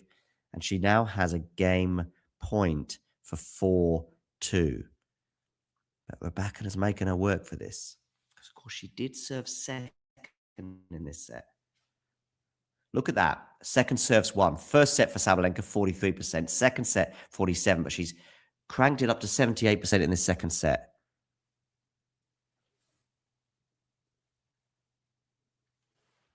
And a first serve ace out wide, and she gets to 4-2. So now, Aryna's ticking off these service games. She is 2 away from her first Indian Wells title. Do hit that like button, by the way. And if you haven't already done so, hit subscribe. If you hit subscribe right now, watch this number just below my head.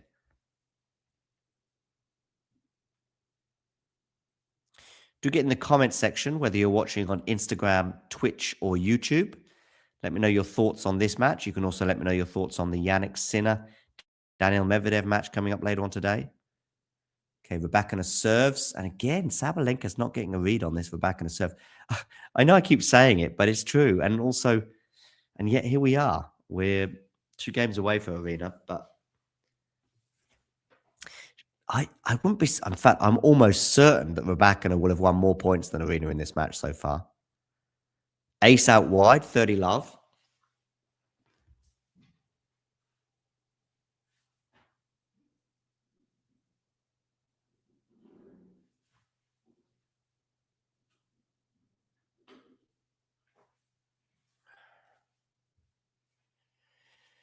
Now it's 40 love for Elena on the second serve.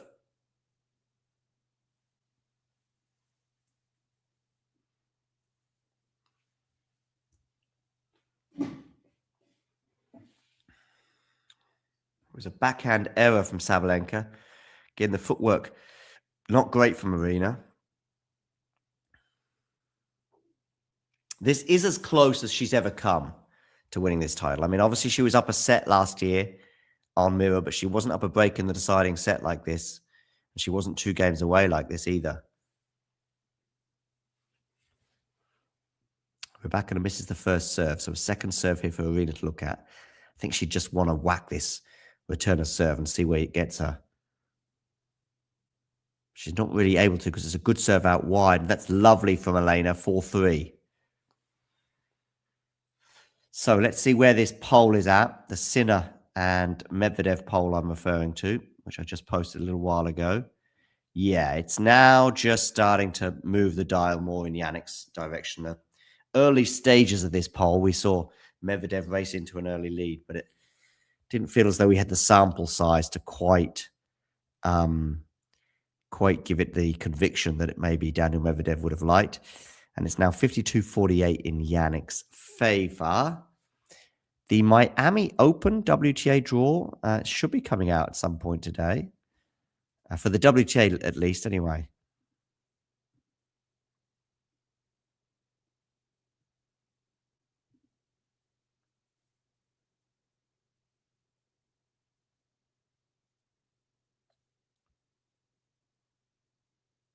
We do actually, I think, have it now. Okay, looks like we've got it. Just want to see. So we've got Haley Baptiste against Tatiana Maria. Elena Ostapenko will play the winner of Yastremska and Kruger.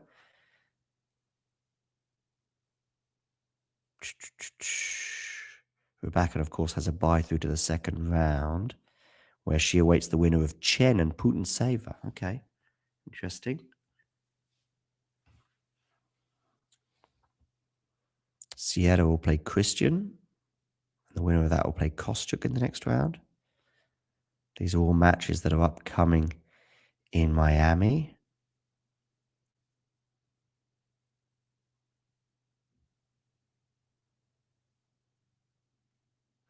Kartal will be playing Peyton Stearns. Fingers crossed that Kartal is fit after that backstroke hip injury she picked up against Rybakina, forcing her to retire in Indian Wells. And if Kartal beats Peyton Stearns, she'll have a second round match against the fellow Brit, Emma Raducanu.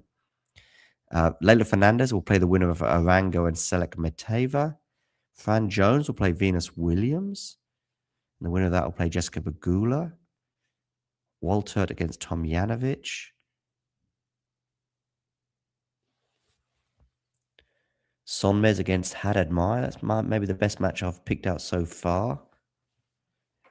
Zhang against Castella. Sakari against Grabber. And winner of that will play Mertens. Coco Gauff might have to play Cocciaretto again in her first match. Might have to, depending on how Cocciaretto does in her first match. I say have to again because Cocciaretto beat her recently, didn't she, in the Middle East. Mina Andreeva awaits the winner of Kessler and Frech. Buskova awaits the winner of Vidmanova and Jacquemont.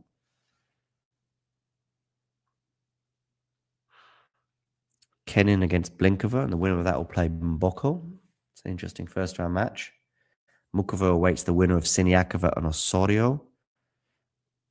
Towson will play the winner of Bolter and Buzas Manero.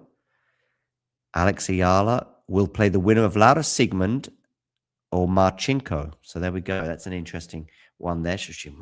Alex Ayala against Laura Sigmund. I think that would be very, very, very interesting.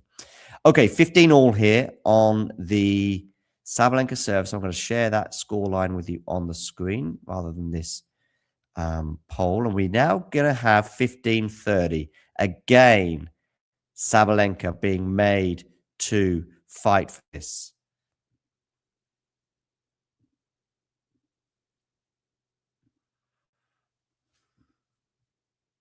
So nervy. It's not going to be just get over the finish line with a couple of holes to love or 15 for Aryna. She's 15-30 again. And Rybakina held so comfortably before. Look at that forehand winner, by the way, from Elena to get us to 15-30. Where's she going? I think she'll go either body or tee with this serve. She was kind of going for the body, but she's missed the first serve, Sabalenka. I think she's been getting away with some second serves in this match, which is why her second serve percentage went up so high, because Rybakina wasn't punishing them. Will she punish this one? Backhand here from Aryna. Goes into the net, and we've got to have 2 break points for Elena Rybakina. Sabalenka, the mental side of it again. She had a break advantage, didn't she, in Australia? And that came and went. Is that going to happen again here in Indian Wells in this final? It's the first break point for Rybakina in this second set. Despite applying a lot of pressure to the Sabalenka serve, she hasn't garnered any break points. Been at a few juices. Good serve out wide, but Rybakina deals with that. Oh, wonderful serve +1. Because Rybakina did really well to get that back in play. And there was still work for Sabalenka to do there with that backhand cross-court. 30-40. Yes, part 1 of the clutchness. Yes, but she's going to have to be clutch again. She's only halfway to the completing the clutch job. In fact, arguably, she's not even halfway. Let's see how she gets on here. She could do with a good serve. I would go down the tee personally, but she goes out wide and she gets an ace. So good job she's ignoring me. Now there's the clutchness that Matthew refers to. Deuce. And I think it's especially hard because of what happened in Australia. Not sure, Matthew. I'm not sure. I'm not convinced yet. I mean, I'll tell you what I am convinced of is that Rybakina has won more points in this match than Sabalenka, just because of how comfortable a lot of the Rybakina service games have been. And it doesn't feel like any of Sabalenka's have been that comfortable. There might have been a couple in the first set, but that was about it. Good forehand there from Aryna. Now she's going to have to, this forehand, can she put it away? Ooh, I think she might regret that shot decision there, but she gets away with it because Rybakina puts her forehand into the net. So we've got a game point here for Sabalenka as she does edge closer to that finish line. How important was those serves be from her and the backhand winner as well at the end of this match if she does go on to take the title?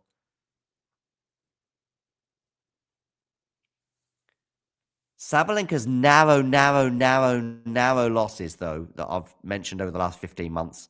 I'm thinking, oh, ace down the tee and she holds a 5-3. Those narrow losses did not feature her serving for the match. This one at least will, or she'll break here for the match. She never got to within one game in that respect. Hi, Dr. Storytell 182. Please hit the like button, by the way. So, Rybakina here serving to stay in the match. We will be bringing you Yannick Sinner against Daniel Medvedev, which will be coming up after this match. That'll be live on the channel, as will ATP Weekly, which will be about more or less lunchtime tomorrow if you're in Europe, early morning if you're in Eastern Time. That's going to be me and Mert looking back on the ATP side, and that's good aggressive play there from Rybakina to get us to 15 love.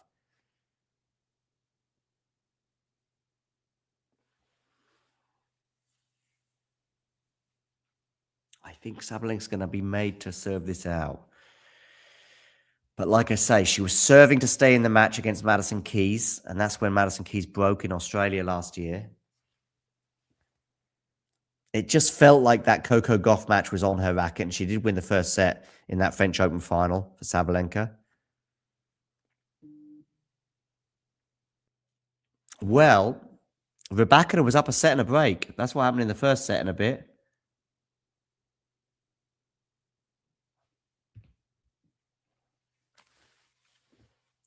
.30 love for Rybakina, by the way, after an ace. And I think Rybakina's level dropped from that moment onwards, and I don't think it's picked up since. But I also think she's been a bit unlucky. I think Sabalenka's dug really deep, as she did in that previous service game in particular. But no doubt about it, Rybakina's won more points than Sabalenka in this final. I think it's not even close. Well, it will be close, but I think there'll be a few points in it.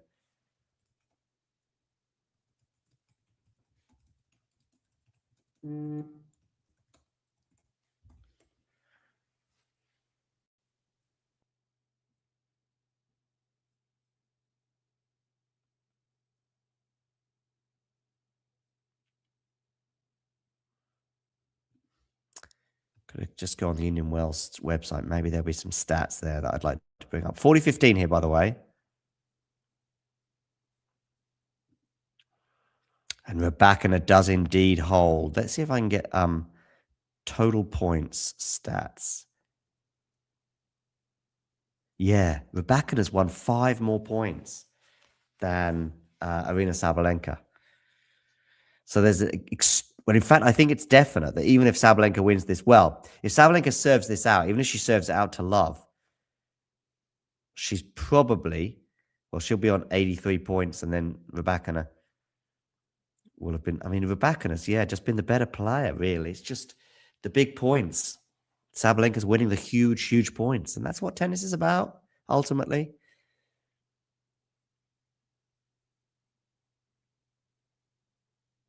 But can Sabalenka serve this out for her first title? I want you to write in the live chat right now, okay? Sabalenka's about to serve for the match and for the title.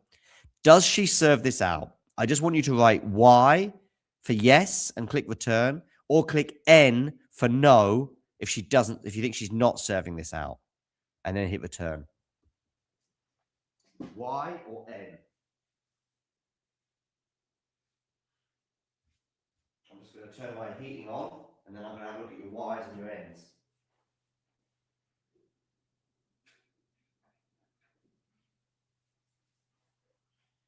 Get a bit chilly. I'll find my slippers as well. Yeah, so if you think she's serving out, yes, hit Y and hit return. If you think no, hit N and then hit return.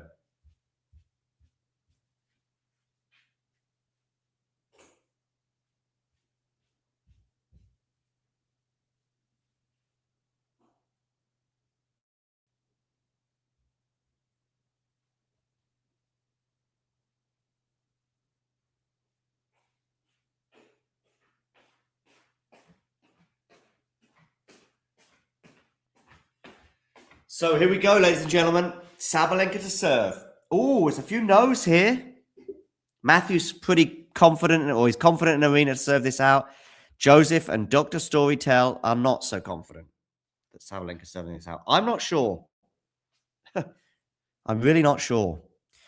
We've also got this poll as well with Sinner and Medvedev to get voting in as well. Do vote in that if you can. But here we go. Let's go with this. Aryna Sabalenka here, serving for the title. Body serve, but it's dealt with by Elena. Forehand Elena into the forehand of Aryna. Aryna's definitely nervous. Look how she's not really moving very well. But can Elena punish her? Yes, she can, with a forehand behind her. Love 15. Those legs from Aryna, and it has been the case often today, are not moving comfortably. I think right now it could be anxiety. Other points of the match, it might well have been the heat, which I think has detracted from the level in this final. And look at that, Rybakina, 35 winners to 23 for Sabalenka. But anyway, love 15. No doubt now Rybakina's winning more points in this match, whether she wins it or not. And look how far out that first serve is. This is not going to be an easy service hold for Aryna Sabalenka. Love 15, and it's a second serve. And she's just going to tap this in, you'd think. She's not going to take any risks here. She don't want to go love 30 down. She lands it in, but the return is really good, and Aryna can't deal with it. And that's the problem with just tapping it in. Love 30 here now. Love 30 on the Aryna Sabalenka serve. Ghosty thinks yes. I'm not so sure, ladies and gentlemen. I think we might be even going to a tiebreak in this set. We'll see. Sabalenka still 4 points away from the title. She needs to compose herself, try and get some first serves in. And in particular, I think she's got to go out wide on this first serve. She doesn't. She goes down the tee, but she's missing it when she goes down the tee, and she does miss that one. So a second serve here for Elena Rybakina at love 30. Again, it's probably just going to be tapped in as she goes big on this second serve. It was quite big, but Elena deals with it. But that's forehand. Is that going to land in? It is just. Ooh, no lacking in bravery there on that forehand from Aryna Sabalenka. 15-30. This feels maybe a little bit like the Aussie Open final now of 2023 when I think Aryna Sabalenka needed 4 championship points before getting over the line. The same number of championship points she needed when beating Iga Swiatek in Madrid a few weeks later, or a few months later. That serve is missed from Sabalenka. So a second serve here at 15-30. Again, I think just get it in play and hope. Look how far inside. Oh, she's moved back, though. That's interesting. A nervy, tight backhand from Aryna Sabalenka goes long, and we're at 15-40. And it's 2 more break points for Elena Rybakina. This is the most nervous I think I've seen Aryna Sabalenka on a tennis court probably since that Australian Open final of 2023. Even more than some of the other big matches she's played since then. The return from Rybakina is good. We're into the rally, though. Oh, is that going to land? No, we're still in the rally. Oh, drop shot here from Rybakina. Lob, smash from Rybakina is going to win the point as she breaks. We are back on serve. And I'm telling you, I didn't believe that she was getting the job done then.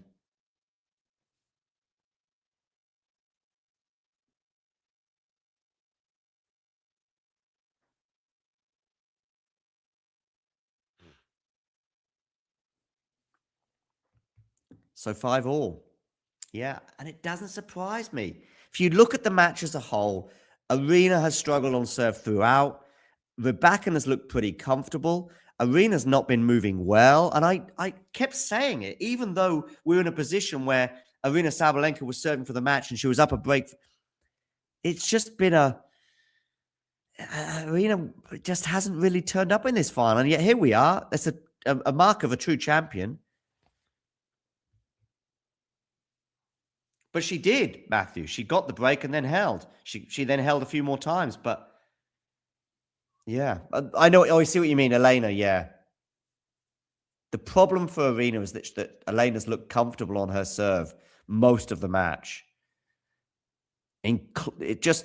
Lucky Elena there, though. Lucky Elena with that net cord. That's harsh on Aryna. And also, I just told you the stat before. Sabalenka was on course to win the title, but having won 3 or 4 points less. And just think about all those break points that Rybakina had in sets 2 and 3 and didn't get the break. And then Sabalenka was 2 from 2 at one point. Or a very high percentage anyway, Sabalenka was at. But I think she's missed that forehand. She has 15-all. So, this is going to the absolute wire. I think if Sabalenka gets the break again, she does serve it out at the second time of asking.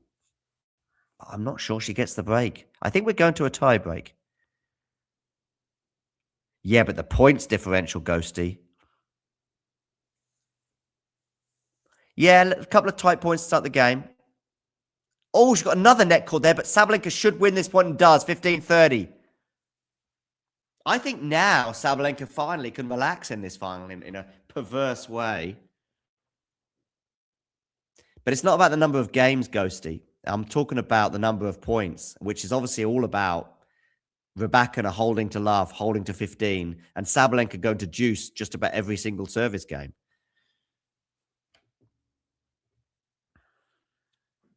Think about this, though. Rybakina's been lucky in this game. Finally, the luck has been on her side in terms of that huge net cord. Good serve there. Rybakina on the forehand. It's going to be too good, 30 all. I don't know, really, if Rybakina gets tight. I'm not sure she really does. Yes, she has lost a few tight matches, though, especially to Mboko. And of course, she lost a tight final to Aryna in the Australian Open of 23.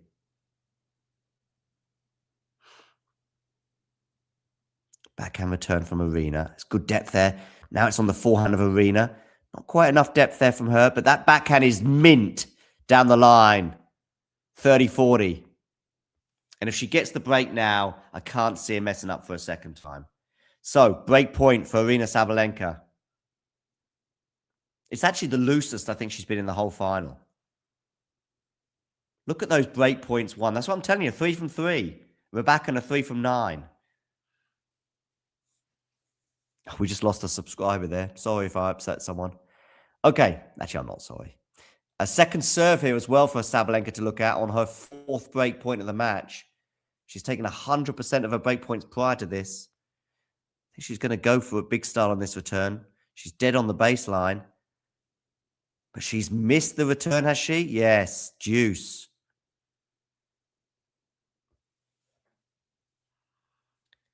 But we are going to get another break point for Aryna Sabalenka. Her 5th one of the match.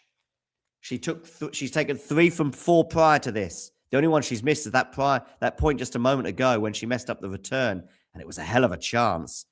Now what's going to happen with this second break point in the game?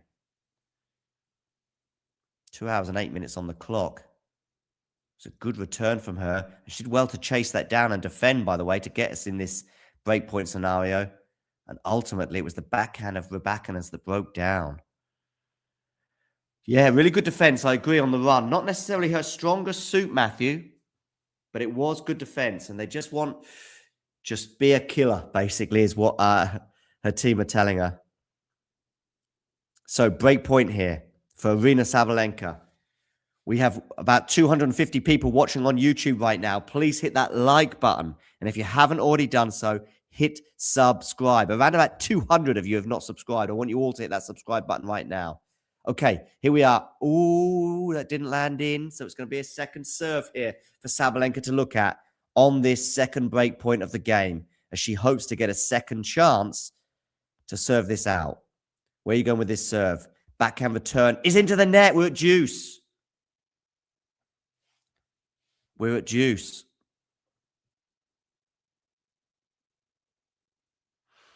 Unforced errors. I'm on the Indian Wells website, and no, I don't. I think it'd be quite high for both players, actually.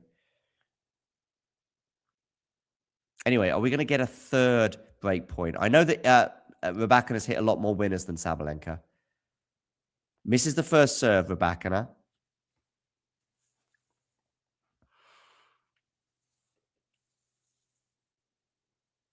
It doesn't feel like it's been a high quality. I think at times towards the end of the match it's got better. Decent return from Sabalenka. Really good forehand from her. And it's another break point for Aryna Sabalenka.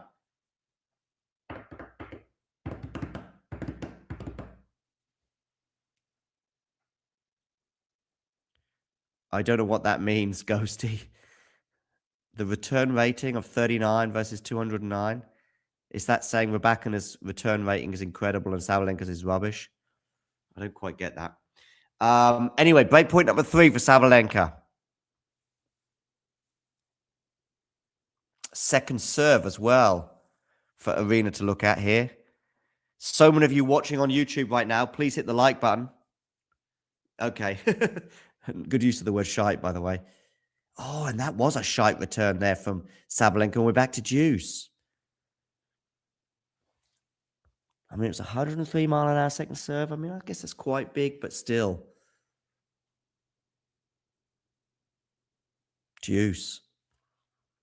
3 chances Sabalenka's had to break, and she didn't take any of them. Is she going to get a fourth, or is Rybakina going to get her first game point in this game? It's been the toughest hold for Rybakina in a while since that early break of serve that Aryna had. Oh, and she's going to get a fourth one because Rybakina's gone long on the forehand. It has been an intriguing final, but it hasn't hit anywhere near the heights of their Aussie Open finals of 23 or 26. It is hot as hell out there, and I think it's contributed to the slightly below par final in terms of quality. Surely she can't escape again for a fourth time. First serve lands in. Aryna gets her returning. What a backhand cross court that is. And Aryna can't deal with it. And we are back to deuce. So we had 30-40, deuce. Advantage, deuce. Advantage, deuce. Advantage, deuce. And all of those advantages have been for Sabalenka. We've not had a game point here for Elena Rybakina, even though we must be pushing 10 minutes. And I think we've had 3 deuces already for this game. She can't keep flirting with danger, Elena, surely. What a return that is from Sabalenka. She hears the words of Ghosty whispering shite in her ear. And she goes, I'm going to shove that shite where the sun doesn't shine. Right, break point number 5. Louis, I can't show the video of the match, unfortunately. I wish I could. But by copyright standards, I'm not allowed to. So please, in the meantime, hit the like button and, of course, subscribe if you're new. Fifth time of asking here. Break point Sabalenka. And it goes into the net. Deuce.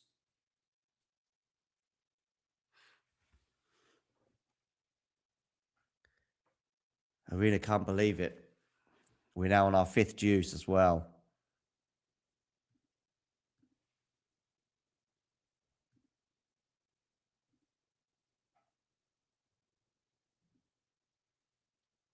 Ace down the tee for Rybakina. Game point. Yeah, it feels big. And it feels big for 2 reasons, Matthew. If Aryna gets the break, she serves it out, in my opinion.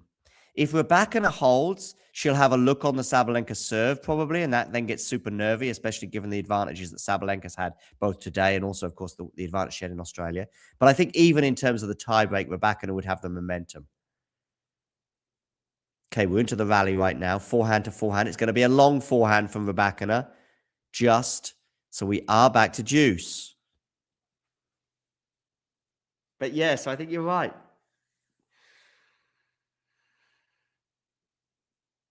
But it never felt as though Aryna was really either A, going to serve it out comfortably, or B, serve it out at all.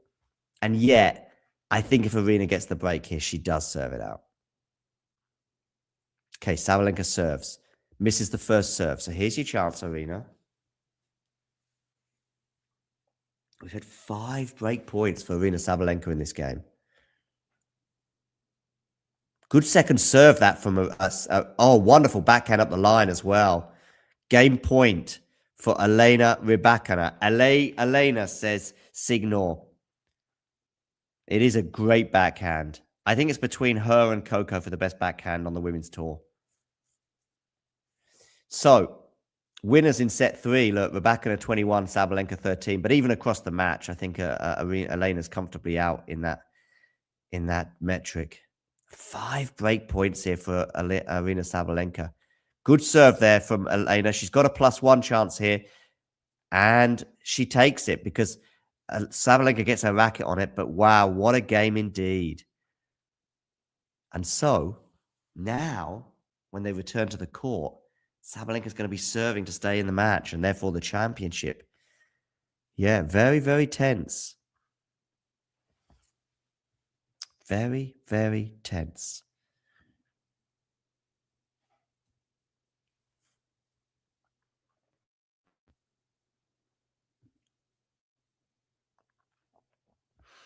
People of the world, or people watching this stream, I want you to all hit that like button right now, and I want you to all hit subscribe.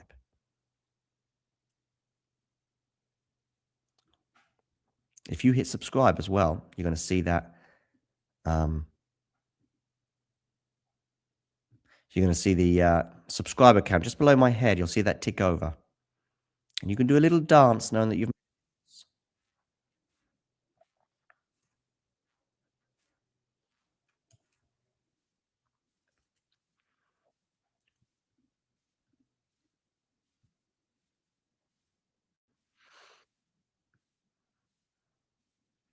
Of course, we will have the Medvedev Sinner match coming up after this, so do join us for that.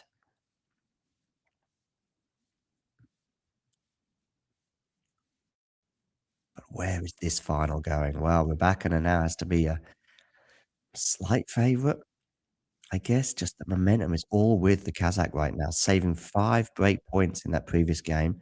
Serving first in this set, I think, did prove to be a significant factor at times.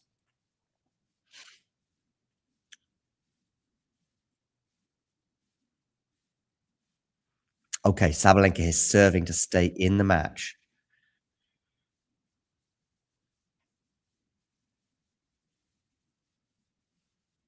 She misses the first serve, so a second serve here for Elena Rybakina to look at. Yeah, and she's got it.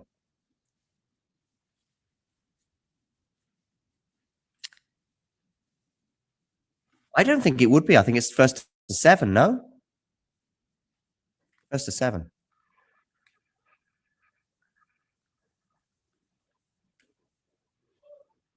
30 love. Yeah, it's not over yet, especially with these first 2 points going the way of Aryna Sabalenka, which will just hopefully calm her a little bit. The one break of serve that Sabalenka got in this set, by the way, Elena Rybakina was up 40 love in that game.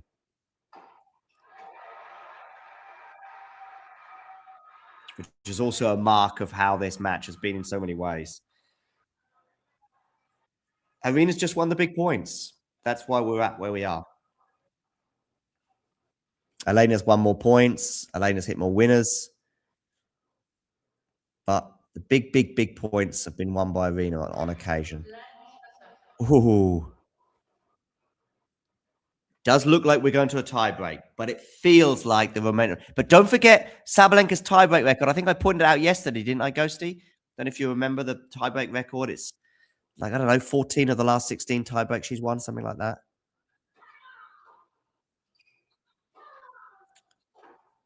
They're whacking their forehands. Great defense there from Aryna, by the way.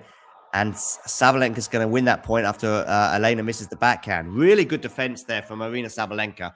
Over 300 people watching right now. I want you to all hit subscribe if you haven't already done so.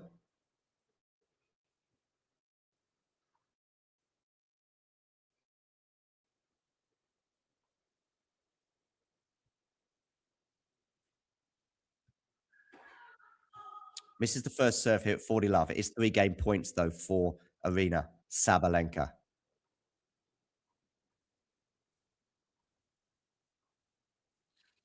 Where are you going to go with this serve? Second serve. Ooh, that was a risky second serve, but she hits the line. Rybakina was ready to step in on that. I think it's first to 7, but someone let me know in the live chat. First to 7 or first to 10? This tie break.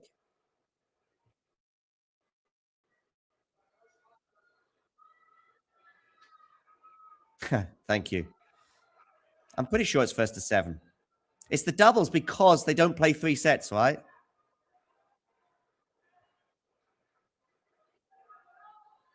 All right, ladies and gentlemen.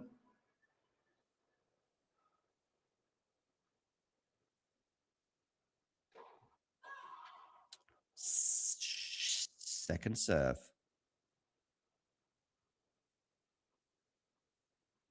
For Sabalenka to look at.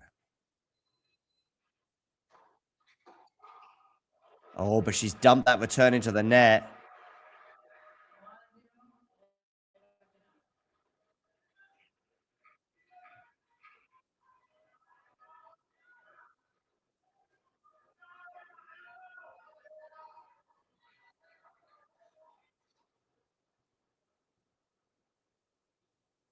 Okay. Yeah, first to 7. That's what I thought.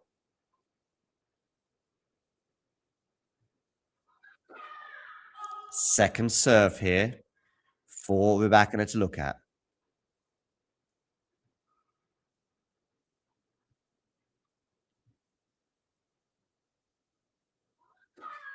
Backhand return is into the net. 1-1. Little gift there for Aryna, I would suggest.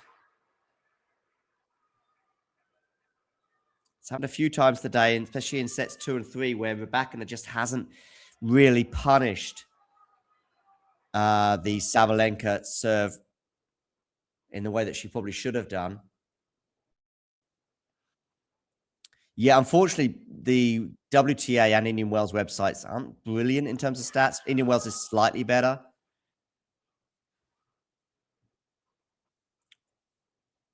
We might get it at the end of the match.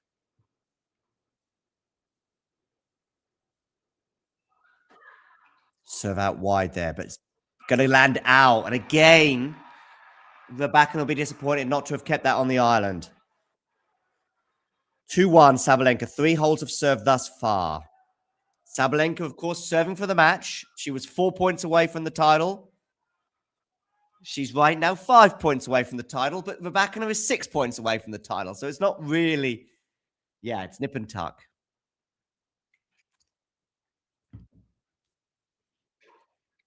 It will be another, I think, heartbreaking final loss should Sabalenka lose this. 2-2 now. Rybakina was on top of that point from the service point onwards. Just so many tight finals and semi-finals in huge moments over the last 15 months have all gone against Aryna. Not all, but many have gone against Aryna Sabalenka, sorry. I'm looking at you, Madison Keys, Australian Open final of 2025. I'm looking at you, Lauda Siegmund, Wimbledon 2025. What about that for a backhand winner, 3-2? I'm looking at you, Australian Open final against Elena Rybakina this year. I'm looking at you, Coco Gauff, French Open final 2025.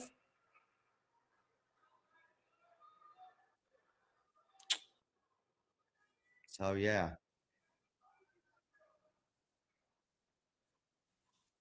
Just wins a few more points and she's winning more Grand Slams, and who knows, putting her in a position to win a calendar slam. Okay, 2-3 here. Oh, and a second serve. And it's unlucky because it hits the net and goes long. Think about that first point, by the way, of the game when Rybakina holds at 5-4. That dead net cord. How important was that in the end? Backhand return. Now it's on the island, which is what Elena's not been doing often enough in these returns, especially second serves. I feel, oh, what a forehand winner from Aryna Sabalenka under the most immense pressure. 3-3. Change of ends.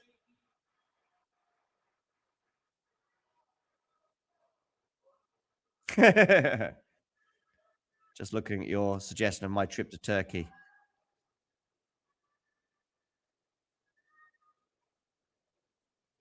It's just, yeah, on the women's side, it's really difficult to get unforced errors, unfortunately. It might pop up on your screen every now and again, but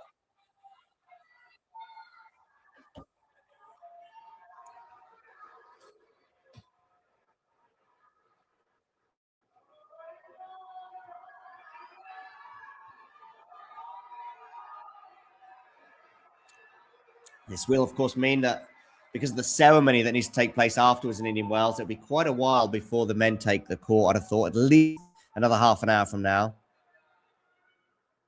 At the very least. Okay, 3-3. Change of ends has occurred. Please hit the like button. And if you haven't already done so, hit subscribe. Okay, Sabalenka to serve. Oh, my goodness me. How far was that out? It was so far out, it almost landed in Miami, where she is the defending champion. I think this might be the most painful of them all, though, in a way.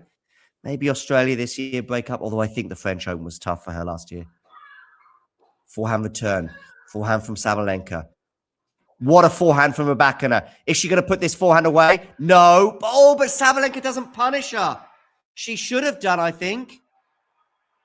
Rybakina had an easy sort of forehand to put across court into the semi-open court. Instead, she tried to deceive Sabalenka, but she was there ready for it. But Aryna wasn't able to cross and pass Elena as she should have done. And it's now 4-3 Rybakina. These next 2 points are huge. I feel as though Aryna has to win at least one of these next 2 points. At least one. Ooh, how close was that to an ace from the ace queen? Close, but no cigar. 4-3. Backhand return from Aryna's decent, but still the rally's still going. And it's going to go long from Sabalenka. And we are now at 5-3. Indeed, a little bit tight here.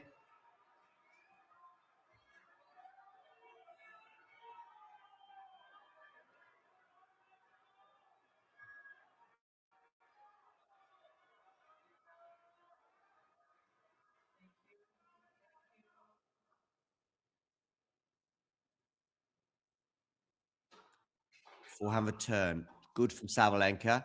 And that forehand's going to go long from Rybakina. So it is 5-4. Oh, a little emotion there from Elena. That's unusual. 5-4. We're on serve, therefore, but it feels still like a mini. Every point is huge right now. So it does feel as though we are, although we are back on serve, there is still a slight advantage for Rybakina here at 5-4. In fact, of course, if she wins this next point, she's going to have some championship points. But will she win this next point? Can Aryna get her first serve in? Yes. Oh, a net call. That was a bit lucky for Rybakina. And the backhand's going to go long. Maybe that's fair in terms of the net cord that went her way. 5-all.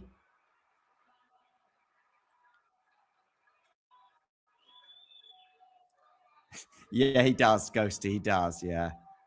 But anyway, well, that's a topic for another day, I think. 5-all. Oh, 5-all. Okay, who's going to get the championship point? Someone's going to have a championship point in a minute.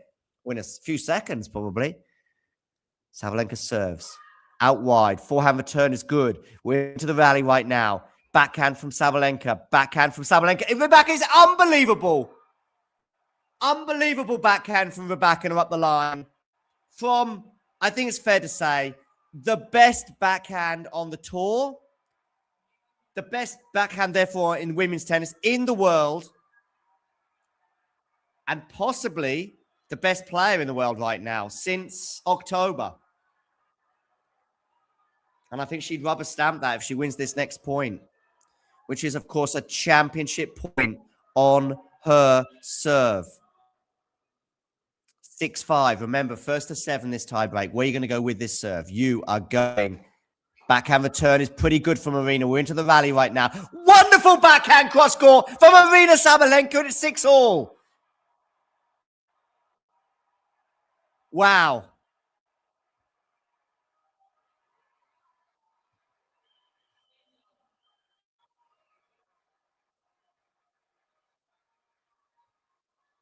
I don't know why you're saying congrats to Elena there, because it's not done.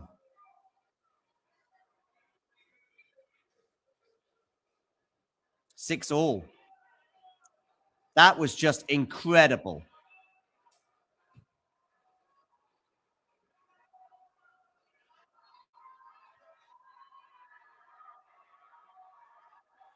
So 6-all.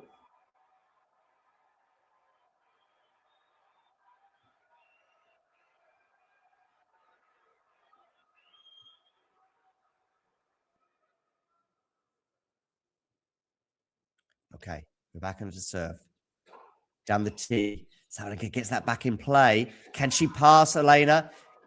Oh, but the forehand volley from Rybakina. She's not a great net player, in my opinion. That is a weakness in her game, despite having won Wimbledon before. And now it's championship point on the Aryna Sabalenka serve. Championship point here for Aryna Sabalenka. Okay, 7 points to 6. Sabalenka here, first championship point for her on her serve. What a monumental effort this would be. What a great serve down the tee. And it's going to go long. And Sabalenka wins her first Indian Wells title. She wins the title on a tie break. She saves a championship point with one of the best backhands you'll ever see. 8 points to 6, she wins this. And what an unbelievable effort from Aryna. She had to dig so deep in this final. She was serving for the match at 5-4 and she got broken. She had 5 break points on the Rybakina serve to therefore serve for the match again, and she couldn't take any of them. RIP, big call, John. Well, of course, it's because I went for a Rybakina win today. But I tell you what, hats off to Aryna Sabalenka, because that was mental reserves I'm not sure I even knew existed that she managed to find there to get over the line and win that match.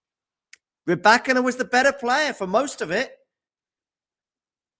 But when Sabalenka had to win a point, when Sabalenka had a chance to break the serve until that service game I just mentioned, when Rybakina saved 5 break points, Sabalenka took it. She was 3 from 3 on break points until that game.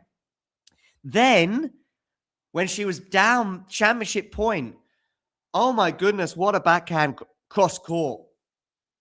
And arguably, that was the point that won the match. That was the point that told Elena Rybakina, you're not going to get this easy, like you maybe did in Australia, like you maybe had today until that moment, like you did at the WTA finals recently, like you did in Cincinnati last year, with Rybakina winning 3 of the last 4.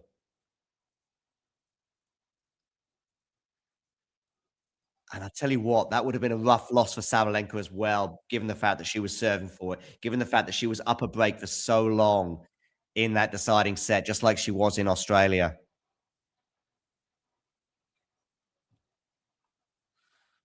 Yeah.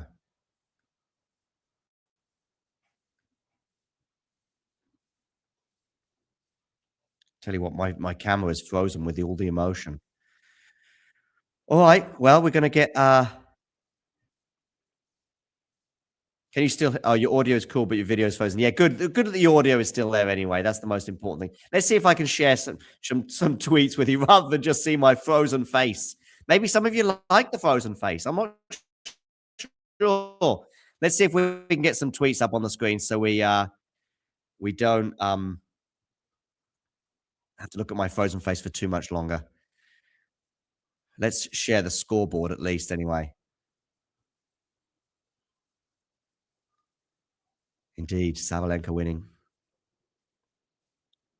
I don't quite know why my screen is frozen, but it has. There's the scoreboard for you anyway. As you see, 7-6 third set. So it's a 3-6, 6-3, 7-6. Well, the story of the match, by the way, we saw Sabalenka really struggle in that first set as her footwork was all over the show and she embraces her team and struggled to get going. I think the heat played its role as I unfreeze myself. And yeah, I think the heat played its role, especially in terms of the movement of both players. And we saw, I think, not a great quality match until it really reached a crescendo there in the deciding set. And yeah, and don't forget Rybakina as well wins the first game of the second set. She's now up a set and a break, and she's in cruise control. I think Rybakina was playing quite well. She was punishing, I think, some of the second serves of Sabalenka pretty well at that stage. And yeah, it looked like it was going to be a fairly comfortable rudimentary win, maybe 1 break in each set, and Rybakina win 6-3, 6-4. But those 4 games at the beginning of the second set that she won in a row, Sabalenka, as she broke and held, and gets to 4-1, I guess was a huge moment in the match. Now looking back, she then wins that set as a result, goes up an early break in the third set, but it still felt like Sabalenka wasn't really hitting her heights. She's putting her on top of these water bottles right now. A very cute dog, that is. I'm talking about. Let's say get some tweets up. But yeah, but then serving for the match. Serving for the match, 5-4. It was tough for Sabalenka. Rybakina was winning, won more points, and I'm pretty sure. Let's have a look, see if I can get a stat for the whole match. But I'm pretty sure that Rybakina would have won more points overall, as I get the stats up at least. For this final match details, let's get this up. 10 aces for Sabalenka, Rybakina 12. But what about that backhand cross court, by the way? Sorry, I'm all over the show because it's such an emotional moment. What about that backhand cross court to save championship point? I mean, that is whacked across court. And even for Sabalenka, I think she dumps that into the net 70% of the time. And maybe, given the pressure of the moment, maybe even more. But so flat, so powerful, so unerringly accurate, was it? Sensational. Maybe the best backhand that she's ever hit. And it saves that championship point. 6-all, change of ends. She then is the one who then gets the championship point of her own, and she takes it on her serve. 8 points to 6. But yeah, okay, some of the stats. 10 aces for Sabalenka, 12 aces for the ace-queen Rybakina. It's now Rybakina, by the way, with 1 Indian Wells title and Sabalenka with 1 Indian Wells title, as we see Tommy Haas, the tournament director, greet the crowd. 3 double faults for Sabalenka, 2 for Rybakina. Yeah, that's fine for both players. First serves in. I think both would like to get a bit more in, but both were sort of between 50 and 60%. Both winning first serves, points won around that 60, 65% mark. Second serve points won. Rybakina easily winning this. She won 70% of her second serves. I think that's remarkable, probably showing Sabalenka's return today. I think Aryna Sabalenka is probably the best returner in the world. She didn't have a great return day today, despite winning the title. Yeah. What else can we show you from these stats at least? Yeah, total points won. I want to tell you, yeah. So Elena Rybakina, I'm going to put this out on Twitter, by the way. Elena Rybakina won more points than Aryna Sabalenka in that final, in that Indian Wells. We're going to listen to Elena Rybakina right now, by the way.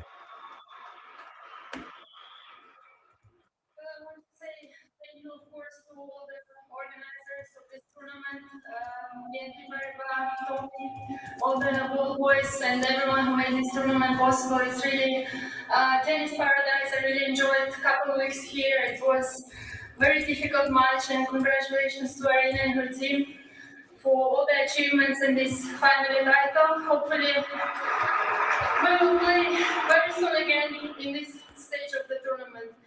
And of course, I want to say thank you to my team. Not the result we wanted today, but still, it's been a good couple of weeks. And what a year she is having, to be fair. We try to take positive and move on for the next one. And well, I want to say thank you, of course, to the crowd for such an amazing atmosphere, for the support. All my sponsors, family, hopefully I didn't forget anyone, but thank you so much again, guys, and hope to be back soon.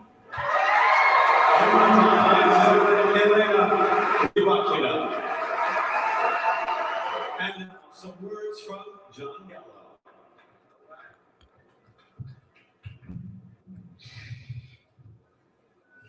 What a day, what a match. Yeah, they are ghosty, the tennis paradise line. So much. Ladies and gentlemen, on behalf of BNP Paribas, Little bit Orwellian. I wanted to say how honored and proud we are to be a part of this tournament. BNP has been a sponsor. BNP. For over 50 years. On the court, off the court, and in communities all over the world. But this tournament, this place, has a special place in our heart. Because we truly believe it is tennis paradise. There we go again. So a wholehearted thank you to Larry Ellison, David Ellison, your generous and gracious hosts. To Tommy Haas and Peggy Michael and their teams. Their expertise, their execution experience is unparalleled. To the staff and volunteers, you make it all happen. You bring this tournament to life. Thank you for your hard work. Yeah, Board of Peace. Yeah, God, man, yeah. And of course, to the players who've come from all over the globe to be with us. Your skill, your passion, your determination, and competitive is an inspiration to us all. Last, but certainly not least. Oh, all qualifying matches have been cancelled in Miami today due to the weather. I guess there's been a bit of a deluge of rain there. You're amazing, you're energizing, whether you're here with us or whether you're watching anywhere in the world. So, I ask you to please join me at congratulating the 2026 BNP Paribas Open Aryna Sabalenka.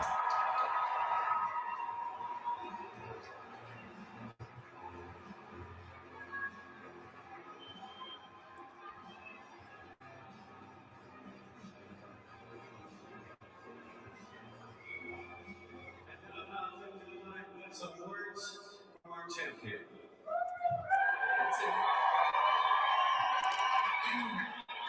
Well, guys, what a day. It's boiling hot. I'm not sure that if I can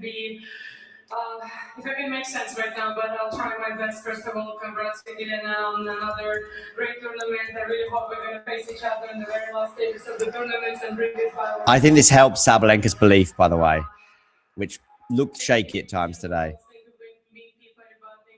Thank you everyone who made this tournament happen. It's truly tennis paradise, and I'm always happy to come here every year, and thanks God I got this trophy. Yeah, finally.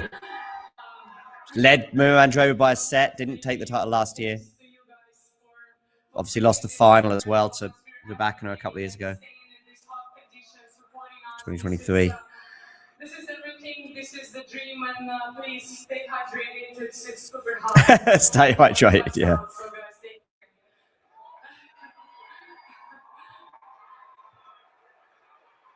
last but not least, I want to thank my team for always being there, for always advising me the best things, for always supporting me no matter what, for listening all that crap that I'm saying when coaches. Thank you for being so strong. So proud of you guys. And thanks my fiance.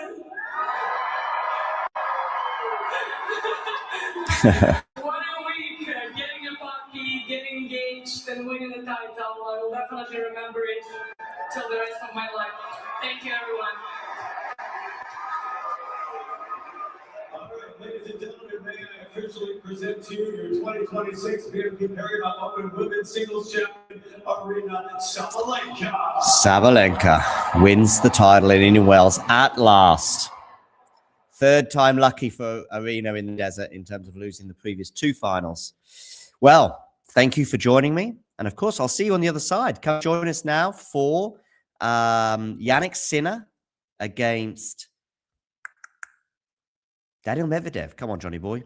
Keep up at the back. Come join us for that. I'm going to just share with you in the live chat the link to that particular encounter, but actually you should be redirected there anyway as this stream ends. So see you there in a few moments. Yeah, take care, everybody, and you know the drill. If you enjoyed this video, make sure you hit that like button. Don't forget to subscribe and click that notification bell so you don't miss out on all things tennis.